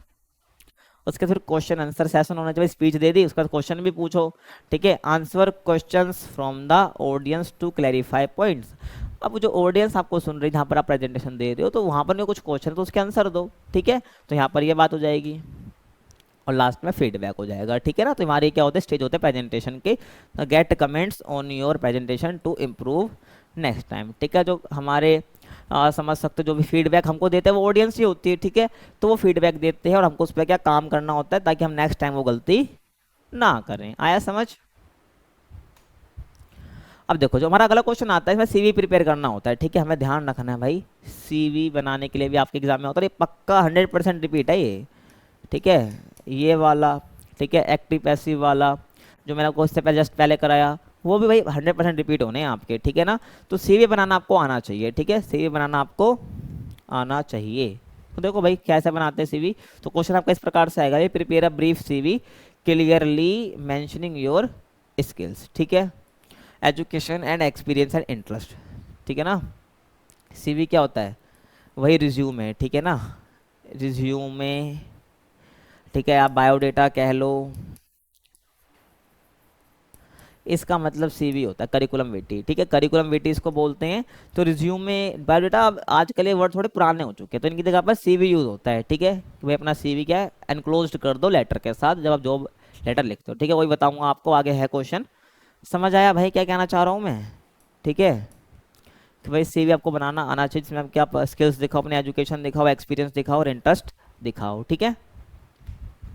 देखो भाई, पहले अपना नेम लिखना होता है, ऐसे ही आपको लिखना है भाई, सीवी बनाओगे ना एग्जाम में जब आएगा तो आपको ऐसे ही बनाते चलना है, ठीक है। नेम लिखना होगा, नेम में आप एक्स वाई जेड कर दो, अपना नाम लिख देना, ठीक है। वहाँ पर तो मैंने एग्जाम्पल लिख दिया। कॉन्टैक्ट इन्फॉर्मेशन के लिए बस आपको अपना फ़ोन नंबर देना होता है। ये मत लिख देना भाई आपकी आपकी मैरिड हो नहीं हो क्या कर रहे हो, ये कुछ नहीं लिखना है, ठीक है। बस नेम लिखना है, उसका कॉन्टैक्ट इन्फॉर्मेशन आपका फ़ोन नंबर और ईमेल लिख देनी है आपको, ठीक है ना। एग्जाम्पल के लिए आप देख सकते हो, ठीक है। फ़ोन नंबर लिखना है, फिर ईमेल लिखनी है, और ऐसे आपको बना कर चलना है। पहले नेम, फिर कॉन्टैक्ट इन्फॉर्मेशन, उसके बाद ऑब्जेक्टिव। ऑब्जेक्टिव में क्या होता है भाई, क्यों आप ज्वाइन करना चाहते हो। जो रिज्यूमे आप दे, सीवी आप दे रहे हो ना, तो उस कंपनी में आपको ऑब्जेक्टिव क्या है जाने का, तो ये आपको ऑब्जेक्टिव होता है, आपको बताना होता है, ठीक है। तो एक कॉमन लाइन होती है जो कि हर रिज्यूमे में बंदा नेट से निकाल लेता है, ठीक है। ये सबको पता ही होगा, ठीक है ना। To secure a challenging position where I can apply my analytical skills and contribute to organization and organizational growth, ठीक है ना। ऑर्गेनाइजेशनल ग्रोथ यानी कि जो ऑर्गेनाइजेशन है उसकी ग्रोथ के लिए मैं कंट्रीब्यूट कर पाऊँ, भाई मेरी जो एनालिटिकल स्किल है उसको मैं अप्लाई कर पाऊँ आपकी कंपनी में, ठीक है ना। तो बोला है कि भाई जो चैलेंजिंग पोजीशन है ना मैं उसको सिक्योर करना चाहता हूँ ताकि I can apply my analytical skills, ठीक है, and contribute to organizational growth, जो आपकी ऑर्गेनाइजेशन है उसकी जो ग्रोथ है उसमें कंट्रीब्यूट कर पाऊँ। तो ये मेरा ऑब्जेक्टिव है। तो ऐसे कोई और लाइन लिख सकते हो, ठीक है, ऑब्जेक्टिव में। तो आपको ध्यान रखना है। तो ऐसे आपका रिज्यूमे और सीवी बनता है, ठीक है ना। तो पहले नेम, फिर कॉन्टैक्ट इन्फॉर्मेशन, फिर ऑब्जेक्टिव, ठीक है। उसके बाद एजुकेशन आपको बतानी होती है, आपने क्या क्या एजुकेशन में कर रखा है। तो आप बता सकते हो BA in business administration XYZ university 2020। तो ऐसे आप बता सकते हो, कुछ भी अपने एजुकेशन ही बता सकते हो, ठीक है ना। यहाँ पर आप जब प्रिपेयर करोगे तो स्किल्स बता दोगे। उसके बाद यहाँ पर बीए बता दिए, बीए एडमिनिस्ट्रेशन बता दिए। यहाँ पर आप 12th का बता सकते हो, ठीक है, 10th का परसेंटेज बता सकते हो, अपने कुछ और डिप्लोमा वगैरह कर रखा तो वो भी आप बता सकते हो। स्किल्स में क्या आ जाएगा भाई, जो अपने स्किल्स आपके पास है, ठीक है, जैसे कि प्रोफिशिएंट इन माइक्रोसॉफ्ट ऑफिस, आप कुछ आपके अंदर कुछ और स्किल होगी तो वो लिख सकते हो, ठीक है। तो स्किल यहाँ पर आपको लिखनी होती है, चाहे कुछ भी आप स्किल यहाँ पर आप लिख दो, ठीक है ना, ध्यान रखना। उसके बाद एक्सपीरियंस बताना होता है आपको कि आपका एक्सपीरियंस क्या है। ध्यान रखना जो जो पॉइंट बता रहा हूँ आपको ऐसे भाई एग्जाम में, name, contact information, objective, education, skills, फिर देन एक्सपीरियंस, ठीक है। तो आपका एक्सपीरियंस बताने के लिए आपने कहाँ पर काम कर रखा है, ठीक है, वो कितने साल का एक्सपीरियंस है। तो यहाँ पर जैसे कि मैं बात करूँ, एडमिनिस्ट्रेटिव असिस्टेंट था भाई, जो भी मतलब एग्जाम्पल के लिए ABC कॉरपोरेशन, ठीक है। तो ABC कॉरपोरेशन में एक एडमिनिस्ट्रेटिव असिस्टेंट था 2021 प्रेजेंट। इंटर्नशिप इन मार्केटिंग, मतलब कि यहाँ पर बोला है कि 2021 में नहीं कर रखा था। और internship in marketing DEF limited, ठीक है, 2019 उन्हें इंटर्नशिप भी कर रखी है इसमें, इस कंपनी में। तो यहाँ पर उसका एक्सपीरियंस है भाई, ने यहाँ पर ये काम कर रखा है। तो एक्सपीरियंस आपको ये बता देना है कि इसमें 2 साल का यहाँ पर काम कर रखा है, 2 ईयर्स के लिए, 3 ईयर्स का उसको इस चीज़ का एक्सपीरियंस है, उन्हें यहाँ पर काम कर रखा है फलान ढिमकाना कंपनी में। तो ऐसे आपको बता देना है, ठीक है। उसके बाद आपको इंटरेस्ट बताना है, आपका इंटरेस्ट किस किस चीज़ में है, यानी इसको हम हॉबी भी क्या देते हैं, ठीक है। आपको हॉबी पता होगा ना, तो हॉबी भी क्या देते हैं तो वो लिखना होता है, यानी कि रीडिंग, बिजनेस, लिटरेचर, वॉलेंटियरिंग, ठीक है, और ट्रैवलिंग। तो आपका इंटरेस्ट होता है ऐसे आप बता सकते हो, कुछ भी इंटरेस्ट यहाँ पर आप बता सकते हो, ठीक है, ध्यान रखना। अब यहाँ पर हमारा अगला क्वेश्चन आ जाता है, ठीक है। आपको ये बताना है कि write an official letter of application in response to an advertisement for the post of an analyst in a form, ठीक है। तो आपको क्या पोस्ट, किस पोस्ट के लिए जॉब लेटर लिखना है, एनालिस्ट की पोस्ट के लिए, ठीक है ना, ध्यान रखना। कुछ भी आ सकता है यहाँ पर, जरूरी नहीं कि एनालिस्ट आपके एग्जाम में आएगा। मैं आपको फॉर्मेट बताऊंगा जॉब लेटर का, जॉब लेटर का फॉर्मेट बताने वाला हूँ। कुछ कॉमन लाइन बताऊंगा, क्या बताऊंगा, कुछ कॉमन लाइन बताऊंगा जो आपको लिखनी है, ठीक है ना। तो ध्यान रखना है, तो उन्हीं कॉमन लाइन को आपको एग्जाम में ध्यान रखना है, और बस जोन सा भी पोस्ट बोली है उसको बेझिझक होके बस पेस्ट करना है, आपकी मेहनत कुछ नहीं है, ठीक है ना, ध्यान रखना। तो ये कुछ भी क्वेश्चन आपका आ सकता है भाई, और आपको क्या करना है, जो भी रिक्वायरमेंट्स आपको लिखनी है जो आपकी इस पोस्ट से रिलेटेड है वही बोला है, यानी कि CV आपको अटैच करना होता है, ठीक है। तो देखो, पहला यही फॉर्मेट है, ठीक है ना भाई। पहले आपको अपना नाम लिखना है, अगर लेटर में आपका नाम दे रखा है तो वही नाम का यूज़ करो, वरना XYZ यूज़ कर लो, अपना खुद का नाम यूज़ कर लो। वैसे एग्जाम में अपना नाम नहीं लिखते हैं, ठीक है, ध्यान रखना, यहाँ पर XYZ कर सकते हो।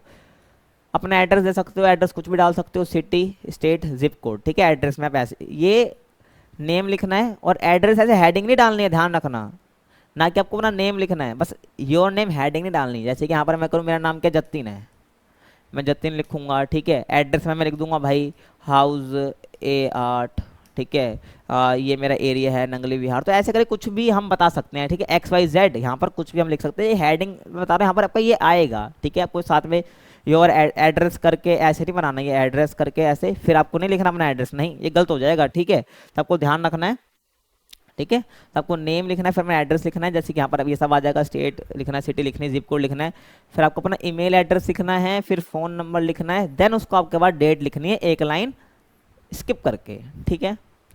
उसके बाद अब बात करूँ, उसके बाद लिखना है आपको जो कंपनी में आप जॉब लेना चाहते हो उसके मैनेजर का नाम, ठीक है।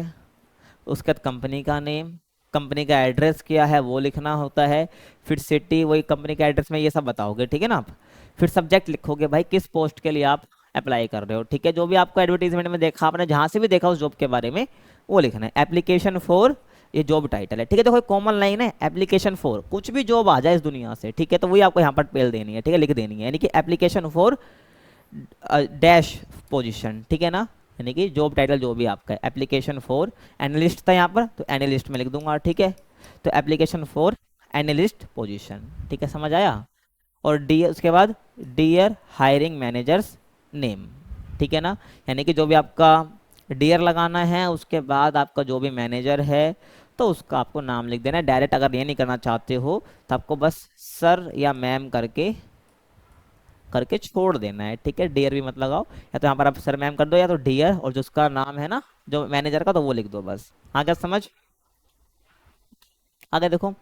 अब यहाँ से आपका बिल्कुल लाइन स्टार्ट हो गया, कॉमन लाइन है बिल्कुल, ठीक है। जहाँ ये मैंने हाईलाइट कर रखा है ना, बस आपको वो चेंज करना है अपने क्वेश्चन के हिसाब से, तो आपको ऐसे लिखना है, I hope this message finds you well, ठीक है भाई। जो मैसेज आपको एक जो मिल रहा है, आई थिंक आप इसको अच्छे से आपको मिल गया है। I am writing to apply for the, जो भी जॉब टाइटल है यहाँ पर एनालिस्ट का था तो मैं यहाँ पे एनालिस्ट लिख दूंगा, ठीक है, ध्यान आ गया। तो मैं I am writing to apply for the analyst, ठीक है। पोजीशन एट, जो कंपनी जिस कंपनी में आप जाना चाहते हो तो कंपनी का नाम लिख दोगे। विच आई फाउंड ऑन, तो कहाँ पे लिखना है आपको, जहाँ पर भी आपने जॉब के बारे में जानकारी आपको मिली है, कोई एडवर्टीजमेंट में मिली, कोई अखबार में मिली है, तो आपको उसको यहाँ पर मेंशन कर देना है, ठीक है ना, कि विच आई फाउंड ऑन, यानी कि जहाँ पर आपको उस जॉब के बारे में पता चला है। विद माई नंबर, ठीक है, ईयर्स ऑफ एक्सपीरियंस, यानी कि आपको क्या बताना है, विच आई फाउंड ऑन यहाँ पर आपको बता दिया, और विद माई तो आपको यहाँ बताना है कि भाई यहाँ पर कितने साल का आपका एक्सपीरियंस है। नंबर यानी कि कितने, 2 साल का, 3 साल का, 2 to 3 years of experience in, जिस कंपनी में आपको एक्सपीरियंस है, कुछ भी लिख सकते हो, जरूरी थोड़ी है, कुछ भी लिख देना, ठीक है ना। यहाँ पर आपको ये लाइन बढ़ाने के लिए होता है, तो आपको जिसमें भी कंपनी में एक्सपीरियंस है तो उसका यहाँ पर नाम लिख देना है, ठीक है। And I believe I can be great fit for your team, या कंपनी के लिए आप लिख सकते हो, ठीक है। तो यहाँ पर आपको कॉमन लाइन दिख रही है, जहाँ पर हाईलाइट करा गया, यहाँ पर क्वेश्चन के हिसाब से आपको चेंज करना है। आगे देखो, इन माई प्रीवियस जॉब, ठीक है, जहाँ पर आप पहले जॉब करते थे उस कंपनी का नाम लिख देना है, ठीक है। XYZ कंपनी जो भी है, ठीक है, यहाँ पर आपको बना खुद से लिखना पड़ेगा। और आई लर्नड, ठीक है ना, तो ये भी कॉमन है। उसके बाद यहाँ पर अपनी स्किल मेंशन कर देनी है, ठीक है। And I think this experience can help me contribute to your company, जो स्किल है ये हेल्प करेगा, आपकी जो एक्सपीरियंस है, जो मेरी स्किल है, ये आपकी कंपनी में कंट्रीब्यूट करेगा, ठीक है ना। And I am very excited about, ठीक है, जो भी आप स्किल है आपके पास, ठीक है, something specific your skill about the company और रोल, ठीक है। मतलब कि किस कंपनी, जो रोल आप कंपनी में जिस पोस्ट के लिए आप जा रहे हो उसमें कोई स्पेसिफिक स्किल आपके पास है तो वो आप बता सकते हो, ठीक है। Something specific your like about the company और रोल, मतलब कि जो भी आप किस जॉब के लिए जा रहे हो स्किल बता सकते हो, या कोई जो भी एनालिस्ट की रोल है तो यहाँ पर ये बता दो कि I am excited about analyst position, ठीक है ना। And feel that my skills in, ठीक है, यहाँ पे कोई सॉरी यहाँ पर आपको रोल बताना पड़ेगा, यहाँ पर आपको स्किल बतानी है, ठीक है ना। स्किल्स इन, यहाँ पर जो भी स्किल है आपकी बता देनी है। Can be useful to you, जो मेरी वाली स्किल है ना यहाँ बता देनी है, यूजफुल हो सकती है आपके लिए। तो ये सब आपको बता देना, कितना आसान है। ये ब्लैक वाली कॉमन लाइन है, ये आपके क्या यहाँ पर आप क्वेश्चन के हिसाब से चेप देनी है लाइन, ठीक है। उसके बाद ये भी कॉमन है, I would love the chance to meet and talk about how can help your team, ठीक है ना। तो बोलता है I would love the chance to meet and talk about how can I help, मैं मिलना चाहता हूँ और मैं ये चाहता हूँ कि जो चांस है मुझे मिले ताकि मैं आपकी हेल्प कर पाऊँ, ठीक है। ये बातें करना चाहता है, ये सब आप यहाँ लिखा है। And please find my resume attached and I am happy to schedule an interview at your convenience. ठीक है, तो कहता है कि जो मेरा रिज्यूम है उसको पहले ढूंढ लीजिए, और जो है मैं अटैच जो मैंने कर रखा है, I am happy to schedule an interview, और मैं हैप्पी हूँ कि जो इंटरव्यू के आप शेड्यूल करोगे। ठीक है, मतलब पहले से ही बोल रहा है कि आप मुझे हायर कर लोगे। ठीक है ना, तो ऐसे लिखना होता है हमें जॉब लेटर लिखते वक्त। ये सब बिल्कुल कॉमन लाइन है, ठीक, कुछ नहीं करना। जो मैंने आपको बताया ना भाई, हाईलाइट जितना भी देखो, ये सब आपको जहाँ मैंने हाईलाइट कर रखा है यहाँ पर बस क्वेश्चन के हिसाब से आपको लिख देना। ठीक है, ठीक है। उसके बाद लास्ट में आपको लिखना है thank you for considering my application and I look forward to hearing from your soon, मतलब कि मैं जल्दी की एक खुशखबरी मुझे मिलेगी कि आपने मुझे हायर कर लिया, एक तरह से यहाँ पर ही बोला गया है। ठीक है, I look forward to hearing from you soon. ठीक है, इसके बाद लिखना आपको बेस्ट रिगार्ड और अपना नाम लिख देना जो आपने सबसे ऊपर लिखा था। ठीक है ना, आ गया समझ। उसके बाद देखो, you are the head of the local branch of your firm, a new recruit has joined the firm. Firm मतलब कंपनी है, तो बोला है भाई क्या हो आप, हेड हो। क्या हो, हेड हो। ठीक है ना, ब्रांच के। तो अ न्यू रिक्रूट हैज ज्वाइंड मतलब कोई नया बंदा है उसने ज्वाइन करी है। ठीक है, आपकी जो फर्म है, आपको एक स्पीच लिखनी है in which you welcome the new recruit to the organisation and introduce him her to the other employees. मतलब एक कहने का मतलब ये है भाई, हेड हो आप, आपको एक स्पीच देनी है। और क्या स्पीच देनी है, आपको इंट्रोडक्शन कराना है जो नए बंदे ने ज्वाइनिंग करी है, और इंट्रोडक्शन देना है उसका बाकी जो एम्प्लॉयज है। ठीक है, आ गया समझ। तो देखो भाई कैसे करना होता है, तो मैं आपको ये नहीं बताऊंगा कि हाँ भाई ऐसे लिख देना है। ठीक है, आपको मैं इसका आंसर बता दूं, हाँ भाई ऐसे ऐसे स्पीच लिखना, नहीं भाई कॉमन लाइन बताऊंगा। अगर वेलकम करना है किसी का, किसी वेलकम करने के लिए स्पीच देनी है तो कैसे लिखोगे। ठीक है ना, देखो स्टार्ट कैसे करते हैं, गुड मॉर्निंग एवरीवन। अगर स्पीच देनी होती है तो भाई ऐसे करेंगे, गुड मॉर्निंग एवरीवन, या कुछ और यूज़ कर सकते हैं, बट ग्रीटिंग जरूर यूज़ होगी। ठीक है ना, good morning everyone, today we are excited to welcome, जो भी नया बंदा था उसका नाम। ठीक है, टू आर टीम। ठीक है, कंपनी नेम। ठीक है, to our team at, company का नाम बता देना है कि भाई इस नया बंदा ज्वाइन कर रहा है हमारी इस कंपनी का, अब उस कंपनी का नाम वो बता देना है। ठीक है, एंड ही शी, वो ही है, लड़का है तो ही लगाओगे, भाई लड़की है तो शी लगाओगे। Joins us with valuable skills and experience and we are confident, अब वो लड़का है फिर ही, फिर तो she, will make a great addition to the team. ये जो ही है या शी है वो एक ग्रेट एडिशन देगा। एक ग्रेट एडिशन मतलब कि कुछ अच्छा ही हमारी टीम में ऐड करेगा। ठीक है, हम और हमारे कंपनी के लिए कुछ अच्छा करेगा। उसके बाद दोबारा से उस रिक्रूट का नाम लिख देना। उसके बाद कम्स फ्रॉम, जहाँ भी उसका एक्सपीरियंस है, पास्ट एक्सपीरियंस, ठीक है, जो उसकी एजुकेशन है वो बता देना कि भाई हाँ से ये आता है। ठीक है, और उसके बाद and has a shown a passion for, यहाँ पर जो भी आपकी स्किल है, क्वालिटी है, वो बता देना कि भाई इसके लिए वो पैशन है। ठीक है ना, पैशनेट है। And we are looking forward to seeing his her. ठीक है, वो फिर बता रहा हूँ, हीज है तो लड़का है, मतलब हीज है तो लड़के के लिए हीज आएगा, हर लड़की के लिए आएगा। ठीक है ना, तो बोलते हैं कि वी आर लुकिंग फॉरवर्ड, यानी हम आगे देखेंगे to seeing his her contribution in our upcoming project. तो हम क्या देखेंगे, जो हीज है जो हर है उसका कंट्रीब्यूशन क्या है हमारे अपकमिंग प्रोजेक्ट्स में। ठीक है ना, समझ आ गया। और आगे देखो, प्लीज ज्वाइन मीन मेकिंग, तो यहाँ पर जो न्यू रिक्रूटर है उसका फिर से नाम लिखना है, feel welcome and let us all support him her during this transition and help him her settle in. ठीक है, मतलब वो सेटल होने में उसको हम ये करेंगे, उसकी मदद करनी है। ठीक है, हिमर जो भी है। Once again welcome to the team, जो न्यू रिक्रूट नेम है उसका नाम लिख देना है, we are glad to have you with us, हम ग्लैड करते हैं कि आप हमारे साथ हो। ठीक है ना, समझ आ गया। तो ऐसा आपको वेलकम में स्पीच लिखनी है। बस आपको ध्यान रखना, कोई भी स्पीच लिख रहे हो ना आपको यही सब लिखना होता है। बस आपको गुड मॉर्निंग स्टार्टिंग में क्या करना होता है, ग्रीट करना होता है। क्या करना होता है, ग्रीट करना होता है। ठीक है, तो यहाँ पर हमारी ये वीडियो खत्म हो जाती है, समाप्त होता है। वो कैसे कमेंट सेक्शन में बता सकते हैं। वीडियो काफ़ी लंबी है बट अच्छी है, इसको देखोगे ना आपका इस चैप्टर इस बुक से रिलेटेड कोई भी डाउट नहीं बचेगा। ठीक है ना, अगर आपने यहाँ तक वीडियो देखी है ना, एग्जाम बेझिझक होकर देखे आओ। ठीक है ना, आपके एग्जाम में अच्छे मार्क्स से आएंगे, आंख बंद करके अच्छा पेपर करके आओगे आप। ठीक है ना, बाकी आपको नोट्स पढ़ने हैं तो आपको हमारी इस वेबसाइट पर मिल जाएंगे, eklavya.ignu.com। और आपको असाइनमेंट का सॉल्यूशन चाहिए, आपको कहाँ मिल जाएंगे, हमारी इस वेबसाइट पर मिल जाएंगे, ignuFreeAssignment.com। ठीक है ना, असाइनमेंट बिल्कुल फ्री है, कोई चार्ज नहीं है, ध्यान रखना, असाइनमेंट बिल्कुल फ्री है भाई। जाओ वेबसाइट पर, बनाओ आराम से और सबमिट करा दो। ठीक है ना, बाकी आगे हम बात करें तो चैनल को आप लाइक शेयर सब्सक्राइब कर सकते हैं, कमेंट करना चाहे तो कमेंट कर सकते हैं। बाकी मिलते हैं आपसे अगले वीडियो में, तब तक के लिए कीप वॉचिंग। ठीक है।